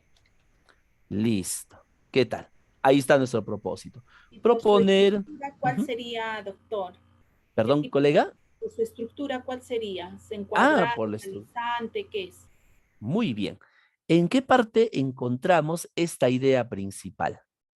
¿La encontramos al final? ¿La encontramos al inicio o la encontramos al medio del texto? ¿Dónde la encontramos? Al medio. Al medio, claro. Es un texto entonces sintetizante, analizante. ¿Ya? Muy bien. Está con lo que es argumentativo. Claro, es un texto argumentativo, sintetizante, analizante, ¿no? Muy bien, perfecto, colegas. Para tomarle una captura. Claro que sí. Vamos a anotarlo aquí. Va a estar completo el análisis de ese texto. Claro que sí. A ver, vamos a ver texto según la idea, según la ubicación de la idea principal. Muy bien, principal. Claramente estamos frente a un texto analizante, sintetizante, o simplemente conocido también, colegas, como texto céntrico. ¿Ya? Muy bien, perfecto. Ahí está. Recuerden que los textos céntricos... Para tomar una captura. Ya. Ahí, colega, ahí está bien. Muy amable, gracias. Listo, colegas, listo, no hay problema. Muy bien. No olviden que los textos céntricos suelen ser también textos narrativos, ¿ya? Muy bien, colegas. Vamos a ver. Faltaba esto, ¿no? No le ha tomado tal vez aquí, pero bueno. A ver, continuamos. Pero aquí ya creo que vienen, las preguntas, ¿no? Pero vamos a verlo conmigo. A ver, ¿de qué trata este texto, ya? De la misma manera. A ver, vamos. La impuntualidad es la consecuencia de un desorden con el mundo. Muy bien. ¿Cuál es el tema? La impuntualidad. La impuntualidad, a ver, vamos a ver. ¿Será ese el tema? A ver, vamos a ver. Seguimos escuchando. El impuntual piensa que puede hacerlo todo, vivir y trabajar, descansar, amar y hacer el bien, o el mal, comprar en el mercado, leer el periódico, ser amigo, esposo, padre, empleado, cree que se puede lograr ser muchos hombres en una sola vida, el tiempo le queda siempre corto. Aquí ya no habló de la impuntualidad, lo que habló fue del impuntual. Y si nos damos cuenta claramente, colegas, el autor está criticando, está juzgando. Por lo tanto, lo más probable es que estemos frente a un texto de carácter argumentativo. Seguimos con la lectura. Llega tarde a todos sitios porque es un idealista del arte imposible de ocupar muchos espacios y tiempos.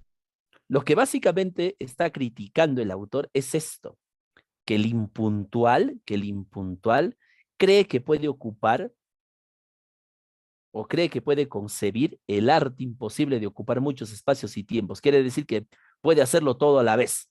Esa es la idea del impuntual, ¿no? Eso es lo que está criticando el autor. Y eso obviamente no se puede. Seguimos. Si llega tarde porque estaba leyendo un cuento a sus hijos o jugando fulbito o tomando una cerveza en el jardín de su casa o viendo una película de Hitchcock o trabajando en la oficina, es porque vive bajo la incómoda ilusión de que es posible tener muchas identidades a pesar de las estrechas medidas que nuestra humanidad nos indica. El impuntual se rebela contra la realidad.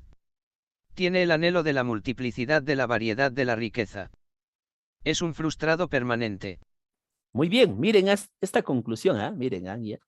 El autor está diciendo, el impuntual es que un frustrado permanente. ¿Por qué razón el autor dice que es un frustrado permanente? Porque pretende hacer todo, pero no se da cuenta de que no, él vive en la incómoda ilusión de que es posible tener muchas identidades a pesar de las estrechas medidas que nuestra humanidad nos indica. Quiere decir que el impuntual quiere hacer muchas cosas, pero no se da cuenta que en realidad no se puede, simplemente no se puede. Y como no se puede y todo lo realiza de manera a medias, ya, porque es un impuntual, es un frustrado permanente, siempre está frustrado, nunca cumple lo que quisiera cumplir. ¿Lo ven? Muy bien. Entonces, descartamos. ¿El texto nos habla de la impuntualidad? No, nos habla del impuntual. Entonces, vamos colocando aquí el tema del texto, solamente el elemento, el impuntual. Según el autor, bueno, ¿cuál sería el título del texto? El impuntual. Claro, pues, o podríamos agregarle quizá, ¿no? El texto, como es un texto argumentativo, lo que está planteando es una crítica al impuntual, no a la impuntualidad, sino al impuntual. ¿Cuál sería la idea principal? ¿Qué se dice del impuntual? El impuntual, ¿qué le pasa al impuntual? A ver, ¿qué es lo que se critica al impuntual? Que cree que puede hacer muchas cosas al mismo tiempo, pero en sí no llega a concluir nada, ¿no? Muy bien. En otras palabras, colegas, Es esto. un frustrado permanente. Claro, muy bien. El impuntual, vamos a anotarlo, es todo esto de aquí, colegas, todo esto lo voy a anotar aquí, todo esto, miren, miren lo que sucede, todo esto se resume en realidad en esto, en la categorización al final, que el impuntual en resumidas cuentas es un frustrado permanente. ¿Por qué? Por todas las razones mencionadas anteriormente. Ahí está. ¿Dónde se encuentra la idea principal? Tipo de texto por la ubicación de la idea principal. Obviamente es un texto sintetizante. Y es una conclusión. Por lo tanto, si la idea principal a manera de conclusión está al final, ¿qué tipo de texto será? Es un texto argumentativo. ¿Lo ven, colegas? Ahí está. Claro que sí. Es un texto argumentativo sintetizante. Conclusivo, para ser más exactos. Muy bien, colegas, ¿no? Ahí está. Se revela ante la realidad sin saber que no se puede, pues por eso es un frustrado permanente, pues, ¿no? Según el autor. Listo. ¿Qué tal? ¿Todo bien, no? Muy bien, muy bien. Ahí está, colegas. Ahora vamos con las lecturas. A ver, vamos con las lecturas, vamos con las lecturas. No nos rindamos. Aplicamos nuestra estrategia de siempre. Primero tenemos que identificar el tema, la idea principal, y parafrasear todo lo que hemos leído. A ver, el texto tiene tres párrafos. Vamos a leerlos. Así. A ver qué tal nos va. Utilizamos nuestro lector. Un ángel boquirrubio de alas de cisne, sombrero alón de pluma al viento, suntuosamente vestido con faralaes de encaje, casaca con estofado de oro y plata y que leva pesado arcabuz es uno de los personajes más característicos del barroco americano. Pese a que solo se encuentra en... Muy bien. A ver, colegas. Obviamente ustedes dirán, profesor, aquí está describiendo a alguien. Está describiendo un ángel, a un ángel. ¿No? Parece que es un texto descriptivo, ¿no? Pero, a ver, vamos a ver. Estamos describiendo un ángel ahí. A ver, un ángel que supuestamente lleva un arcabuz y que es uno de los personajes más característicos del barroco americano, según el autor. A ver, seguimos leyendo. Pese a que solo se encuentra en la pintura andina, el ángel del arcabuz es quien mejor representa lo que fue en Iberoamérica el barroco, un arte magnífico y teatral, pero también un estilo destinado a hacer aceptar al indio el poder de Dios y del rey, destinado a incorporarlo, por la religión y por las armas, a la sociedad colonial. Uno de sus temas favoritos fue la serie de mestizaje, que ordenaba a los hombres en castas según su origen y color de piel. Excelente.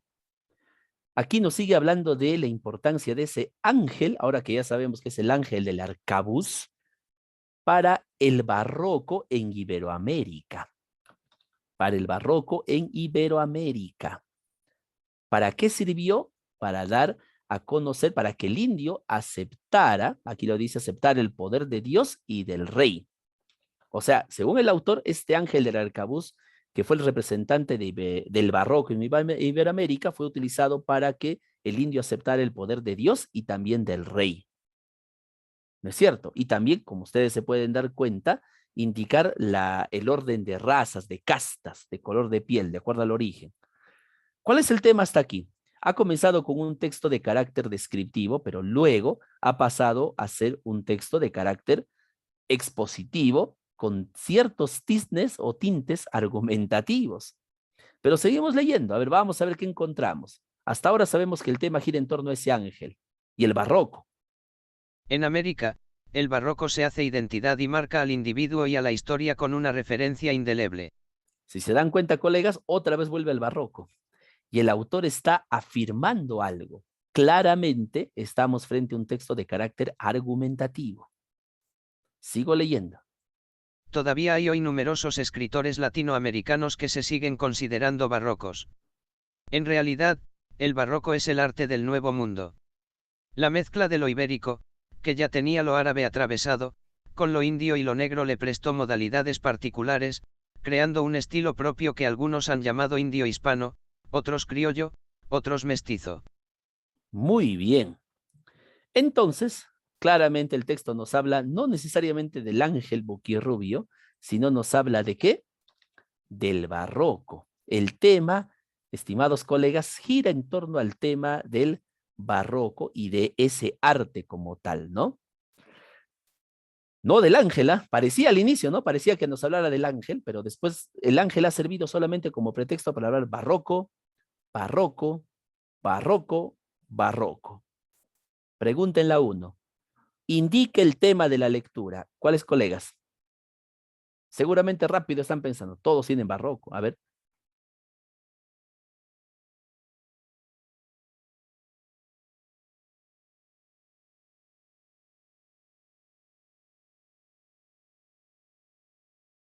El barroco en el arte latinoamericano. Muy bien, colegas. Excelente. Gracias, gracias. Perfecto. Aunque aquí hay un detalle. Si hubiera sido indica la idea principal, ¿cuál hubiera sido la respuesta? La A, ¿no? La A hubiera sido la respuesta, claro, pero acá dice el tema. Muy bien. Seguimos.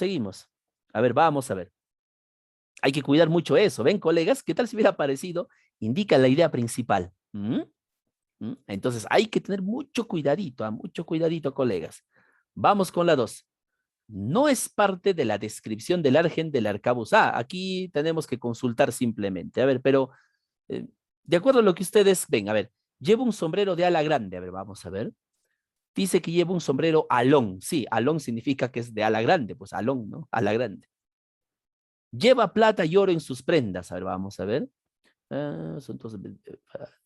Estofado de oro y plata, ¿sí? Sí lo lleva. Entonces, obviamente, la respuesta tiene que ser la C, pues, ¿no? No tenemos otra opción. Ya no hay otra opción, claro que sí. Muy bien. No, no posee, es rubio, ¿no? Es rubio, ¿no? 3, indeleble. Puede nos pide aquí reemplazarse. Indeleble, vamos a leerlo. Acá nos dice, vas acá abajito, ahí está. Una referencia indeleble, dice, dejó el barroco. Una referencia que a pesar del tiempo no se ha borrado. Facilito, colegas, ¿cuál es la respuesta? La 3, indeleble. ¿La B imborrable? Imborrable, claro que sí, colega. Muy bien, perfecto, colega, excelente. Vamos con la 4. Bueno, ya tenemos otra lectura. ¿Qué tal nos fue, colegas? De la 1 a la 3. ¿Bien? ¿Todo bien? Sí, me imagino que sí, ¿no? 3 de 3, profesor. Excelente, muy bien, colegas. Ni hablar. Así nomás es el examen, colegas. Así nomás es el examen. Si ustedes van a ver, si nos alcanza el tiempo, vamos a revisar ese examen y se van a dar cuenta que es así, o sea, no tiene nada del otro mundo, ¿ya? Lectura 2. A ver, vamos a leer conmigo. Bueno, vamos a hacerle leer a la máquina. Tenemos un párrafo, solamente es un párrafo. Vamos con todo. La desaparición de la brecha cronológica entre la ocurrencia de un hecho y su conocimiento a gran escala, cierra un círculo que comienza a dibujarse con la facultad de hacerse presente en cualquier espacio, un círculo que podría definirse como la desaparición del mediador, o por lo menos de su función como ente que aproxima, explica e interpreta. Muy bien. Esto está raro, profe, ¿ah? Está raro, pero bueno. Aquí nos está hablando de quién nos habla en este párrafo, de quién nos habla hasta donde hemos leído. A ver, si ustedes me responden de quién nos habla, yo les aseguro que ya entendieron el texto. ¿De quién nos habla, colegas? En una palabra, en La dos brecha palabras. cronológica. De la brecha cronológica que se da entre un elemento y otro. Pero hay algo más. Hay algo más, colegas. A ver, vamos, a ver. Piensen bien, a ver, vamos. La desaparición de la brecha cronológica. Muy bien, entre un hecho y otro. Esa es una afirmación, colegas. Muy bien, entre un hecho y su conocimiento a gran escala. Pero hay algo más. A ver. A ver. Si yo quito esa palabra, definitivamente el texto va a carecer de lógica.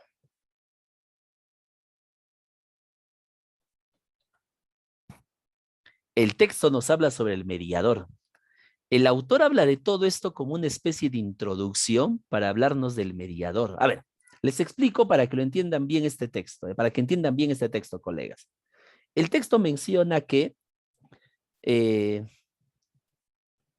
un hecho ocurre y actualmente, ¿qué sucede? Si un hecho ocurre en la China, seguramente en segundos ya lo conocen en Latinoamérica, ¿no es cierto?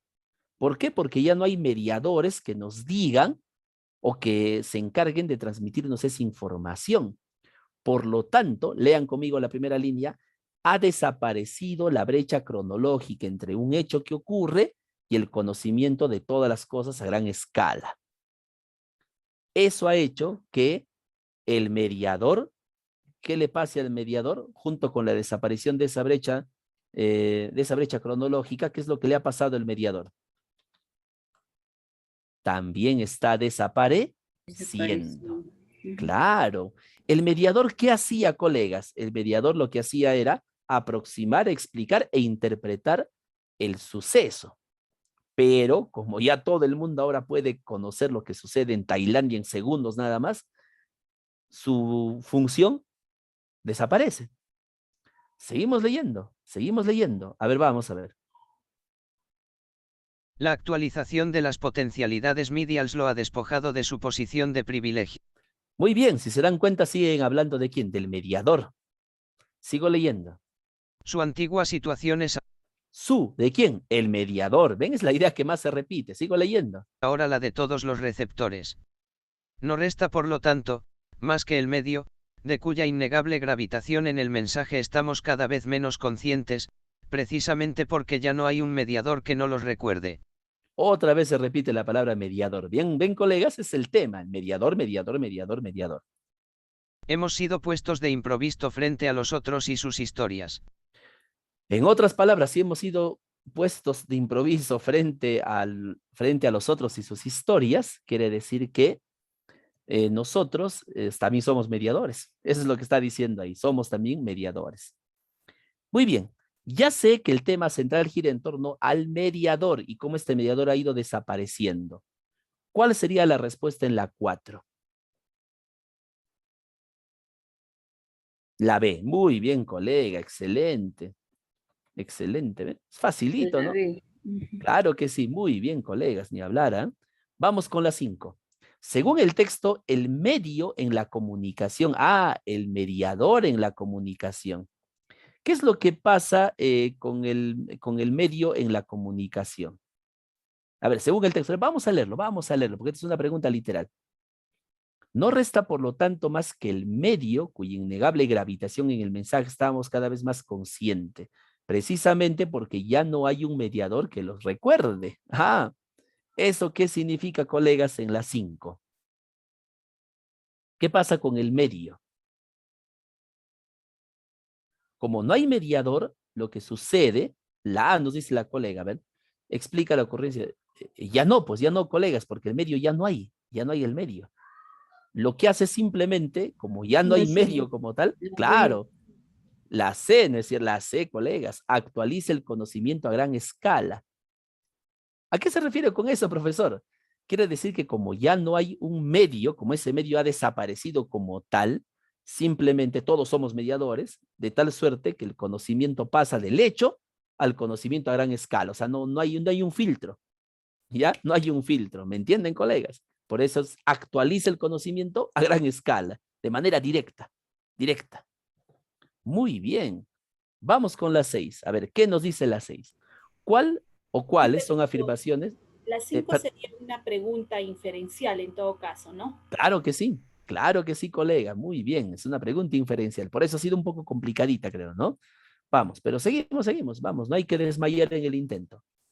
¿Cuál o cuáles de las siguientes afirmaciones son correctas? Ah, son afirmaciones nada más. A ver, vamos a ver.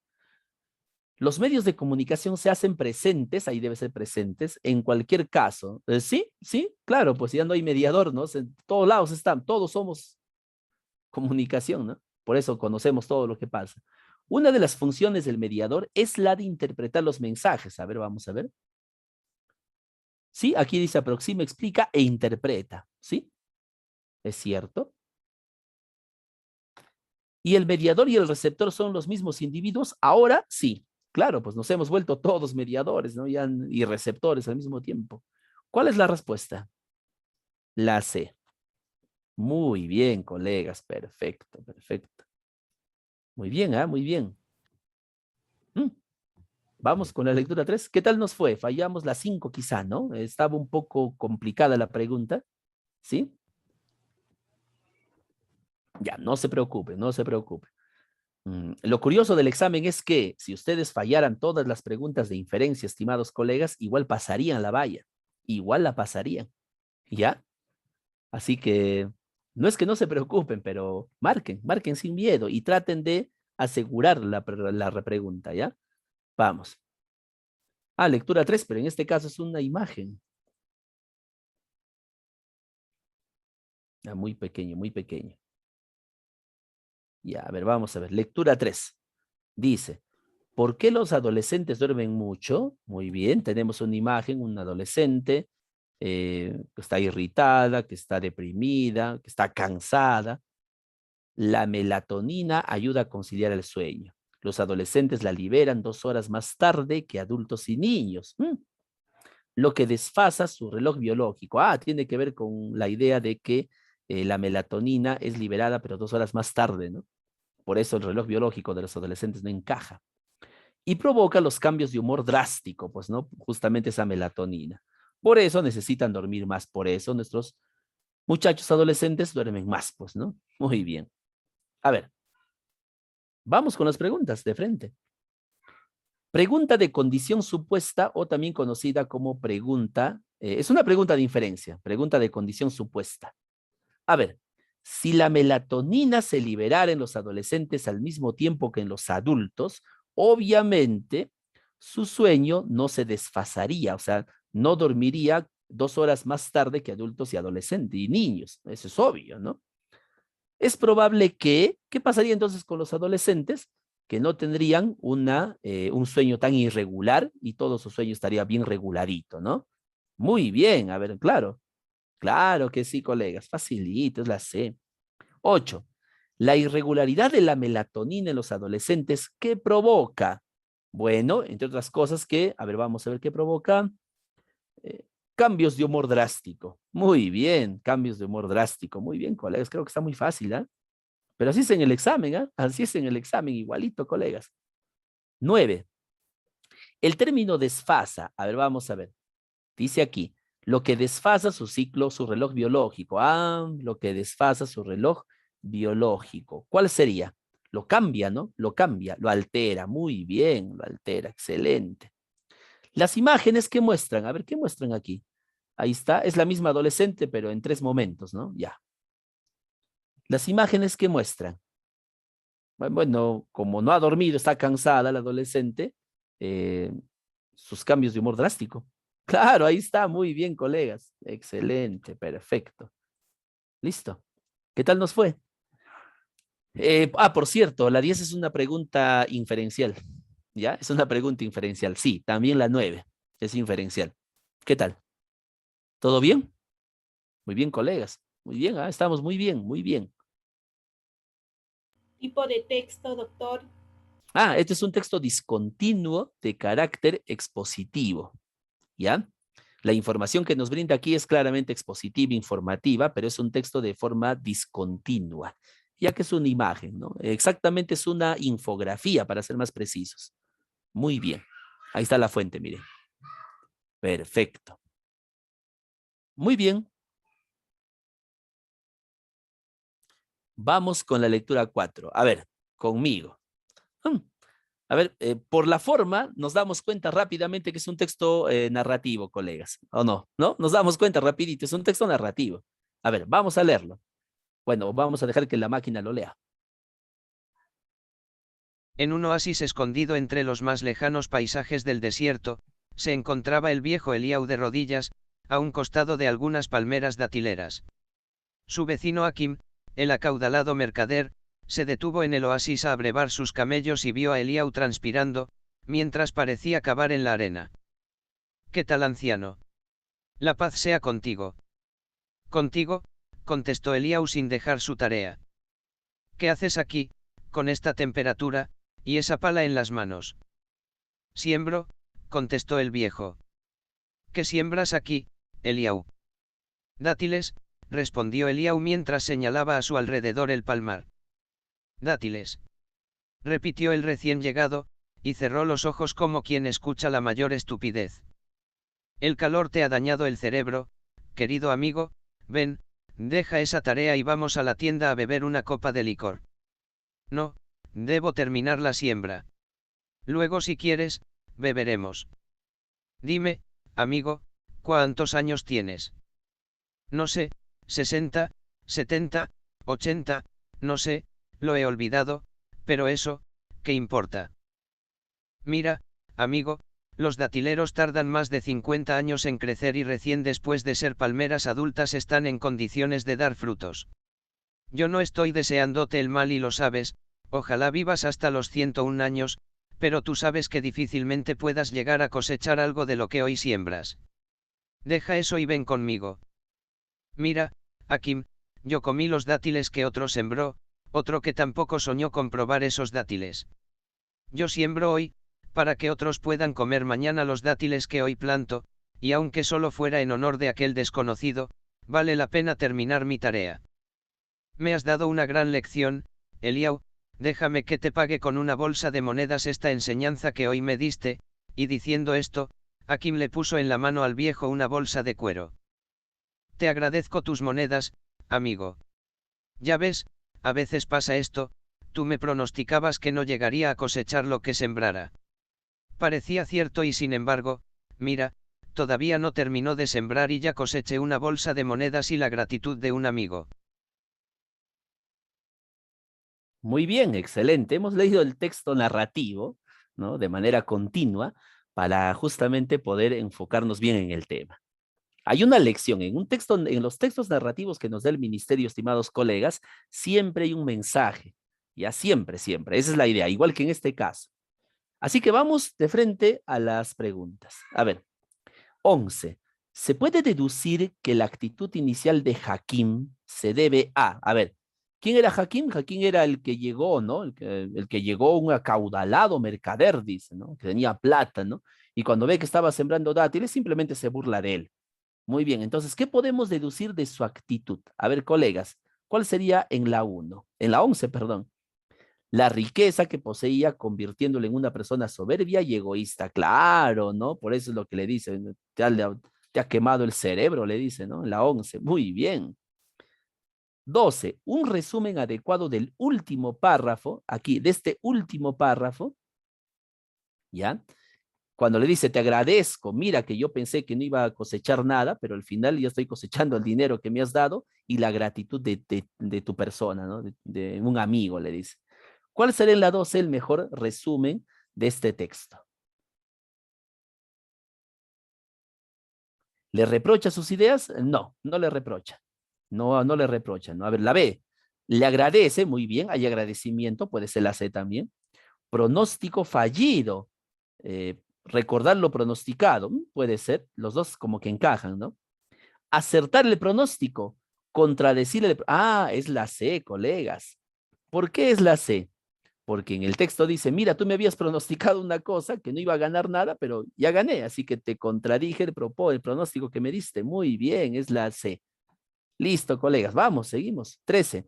El término abrevar, abrevar, aquí dice abrevar, ¿no?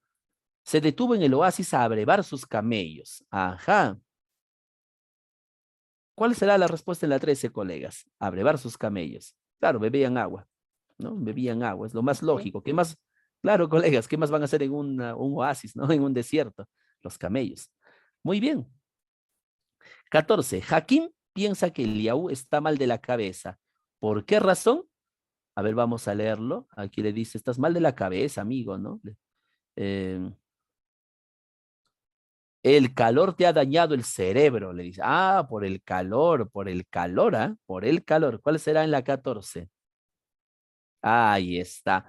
Comprueben siempre su respuesta, colegas, no se dejen llevar. Seguramente lo más probable es que algunos han pensado que era la B, ¿no? Pero no, en el texto lo dice. Estás mal del cerebro por el calor intenso. Muy bien, muy bien. Listo. Seguimos, colegas, seguimos. Vamos, vamos, vamos. Tenemos ahí el texto número 5, que es el último texto. ¿Ya? A ver, vamos a ver qué tal nos va. Comenzamos la lectura entonces. A ver, en voz alta.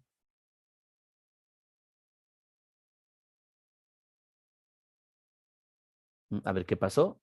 Con respecto a la música de nuestro país se pueden decir muchas cosas como, esta música es horrible, esta música no está a la moda, esta música no tiene ritmo, etc. Muy bien. ¿De qué nos habla el texto? De la música de nuestro país. Que la gente critica, ¿no? Que la gente está criticando esa música. Muy bien, la música de nuestro país, para ser más exactos. Seguimos leyendo. Sin embargo, existen personas que le dan a la música peruana el lugar que se merece, a pesar de que nuestros niños, jóvenes y adultos no se hayan enterado de esta labor tan sacrificada. Muy bien. Afirmación. Existen personas que le dan a la música el lugar que se merece. Listo. Ahí está. Esa es una afirmación, ¿ah? Ahí está la afirmación contundente, ¿no? Del texto. Seguimos leyendo. Ya que ellos se encuentran cegados e insensibles a causa de los ritmos foráneos que muchas veces solo traen huachafería y exhibicionismo vano. Cabe resaltar que poseemos grandes representantes musicales en el Perú, tales como el departamento de Ayacucho, identificada con su guitarra y ritmo sentimental, en su huayno más conocido y difundido Adiós Pueblo de Ayacucho. También tenemos a Arequipa y sus inconfundibles pampeñas. Ancas tampoco se queda atrás poseyendo temas inmortales como Mujer Andina y Río Santa. Esperemos que estos legados no se diluyan con el tiempo y cada vez haya más gente que aprenda a interpretar esta música sin vergüenza y con puro sentimiento a patria. Muy bien. El autor simplemente ha detallado algunas cuestiones, ha criticado el hecho de que algunos no lo acepten por estar cegados por ritmos foráneos, ha mencionado de manera explícita algunos grandes temas y luego ha rematado con su conclusión. Estamos frente, estimados colegas, a un texto argumentativo sintetizante. Ahí está, mire, ¿no? Obviamente la persona se muestra bastante entusiasta con la música de nuestro país, con las músicas folclóricas, y critica lo foráneo, ¿no? Muy bien. Y nos da ejemplos aquí incluso. Vamos con cada una de las preguntas. ¿El autor del texto qué es? Lo más lógico. ¿Será un estudioso de la música peruana? No creo, ¿no? Claro, es la A, muy bien. Es una persona identificada con dichas expresiones musicales. Muy bien. Según el texto, esta es una idea literal, ¿no? A ver, una pregunta literal. ¿Cuál será en la 16? Según el texto. Muy bien, existen personas cegadas por ritmos foráneos. Lo dice literalmente, ¿no? La A, muy bien, colega. No hay nada que decir ahí. 17. En el texto se menciona 3 departamentos. Bueno, esto sí creo que es bastante evidente, ¿no? No hay mucho que decir. La C, ¿no? Arequipa, Ancash y Ayacucho. Lo dice, incluso menciona también los Guaynos. La 18. Uno de los temas musicales de Ancash, ¿cuál es? No es porque seamos de Ancash, pero en el texto claramente lo dice. ¿Cuáles, colegas? La B, mujer andina. Mujer andina, claro. Ni siquiera necesitamos verle el texto porque es bastante obvio, ¿no? Pero comprobemos por si acaso, ¿no? Por si acaso. Las pampeñas son una expresión musical de acuerdo al texto de ¿dónde? De Arequipa. De Arequipa, claro, lo dice en el texto, las famosas pampeñas de Arequipa, dice, ¿no? Y por último, podemos deducir que el autor, ¿qué desea? ¿Qué desea el autor?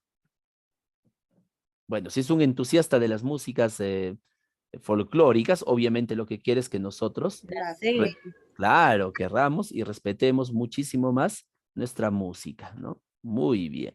Sí. Perfecto. Listo, colegas. ¿Qué tal? ¿Qué tal nos fue?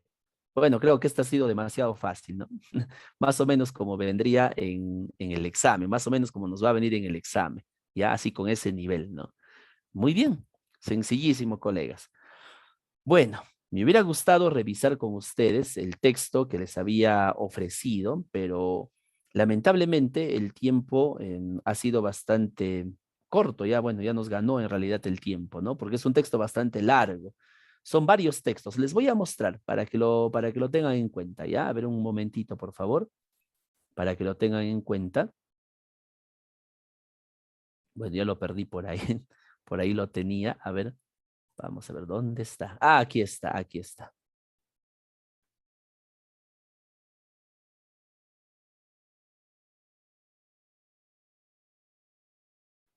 Muy bien, a ver, voy a mostrarles, ¿ya? Vamos a hacer, les voy a enviar este texto, si algunos lo tienen, enhorabuena, practiquen por favor, les voy a enviar este texto para que ustedes también lo puedan practicar. Es la propuesta temática para el concurso de nombramiento en la carrera pública del año 2018, ¿ya? Aquí está. Está en realidad varios temas, o sea, no solamente es comprensión lectora, hay varios temas. Y lo curioso, les quería comentar, es que ustedes se van a dar cuenta que todos los temas se relacionan, o todo lo que tiene que ver con comprensión lectora, se desarrolla con lo que nosotros estamos realizando. Miren, solamente vamos a ver las preguntas, ¿ya? Rapidísimo. Es un texto largo, ¿no? Hay varios textos largos. Son preguntas literales. ¿Quién derramó la moneda? ¿Cuáles son en qué orden ocurrieron los acontecimientos? ¿Por qué se dice? Son todas preguntas literales. Miren, ¿ah? ¿Cuál es el principal rasgo de personalidad? Pregunta de inferencia básica. Es un tipo de pregunta de inferencia pragmática, el que hemos visto, justamente el tipo 4, el que hemos visto nosotros. ¿Ven? Pues, todo está ahí. Esto es una pregunta inferencial también. Esta sí es una pregunta inferencial. Si se dan cuenta de las 5 preguntas, 2 son inferenciales y 3 son literales. Y ocurre lo mismo con todo. Así que, mis estimados colegas, basta con que ustedes respondan las literales y no respondan las inferenciales, en teoría podrían pasar la valla. Podrían pasar. Pero de esas 2 preguntas inferenciales es estadísticamente imposible que ustedes no las contesten bien. O sea, son 10 preguntas inferenciales. No creo que fallen las 10, o sea, sería ilógico, ¿no? Basta que acierten las 5, ya está, pues, ya está. Ya pasaron la valla hace mucho rato, ¿no? Muy bien. Colegas, esto va a ser así. Yo les voy a enviar este texto, por favor, practíquenlo. Practíquenlo, por favor. Ya, léanlo, revísenlo. Conmigo también lo van a hacer, vamos a revisarlo también conmigo. Pero ya eso depende mucho de ustedes. Por ejemplo, aquí miren, ¿ah? ¿Cuál es la idea principal del segundo párrafo? ¿Qué les he dicho de la idea principal? Les van a preguntar esto, ¿ya? O sea, eso es fijo, fijo. Según el texto, ¿en qué consiste la fuerza en la escuela? Pregunta inferencial. De acuerdo a la postura del autor del texto. Este es un texto argumentativo porque nos habla de posturas. ¿Lo ven? Nos habla de posturas. Por ejemplo, aquí, ¿cuáles de las siguientes afirmaciones es consistente? Esta es una pregunta inferencial también, pero es una inferencia bastante básica. Nos piden solamente ver cuál de las ideas está de acuerdo. Es una inferencia bastante básica, no nada del otro mundo. Muy bien, y así todo. Muy bien. Les envío entonces a través del profesor Reimer. Él les va a remitir seguramente. Eso ha sido todo por hoy, estimados colegas. Muchísimas gracias por quedarse. La noche es un poco cansada siempre, pero veo mucho entusiasmo en los que se han quedado hasta el final, ¿no? Muchísimas Muchas gracias, colegas. Maris. Muchas gracias a Muchas ustedes. gracias.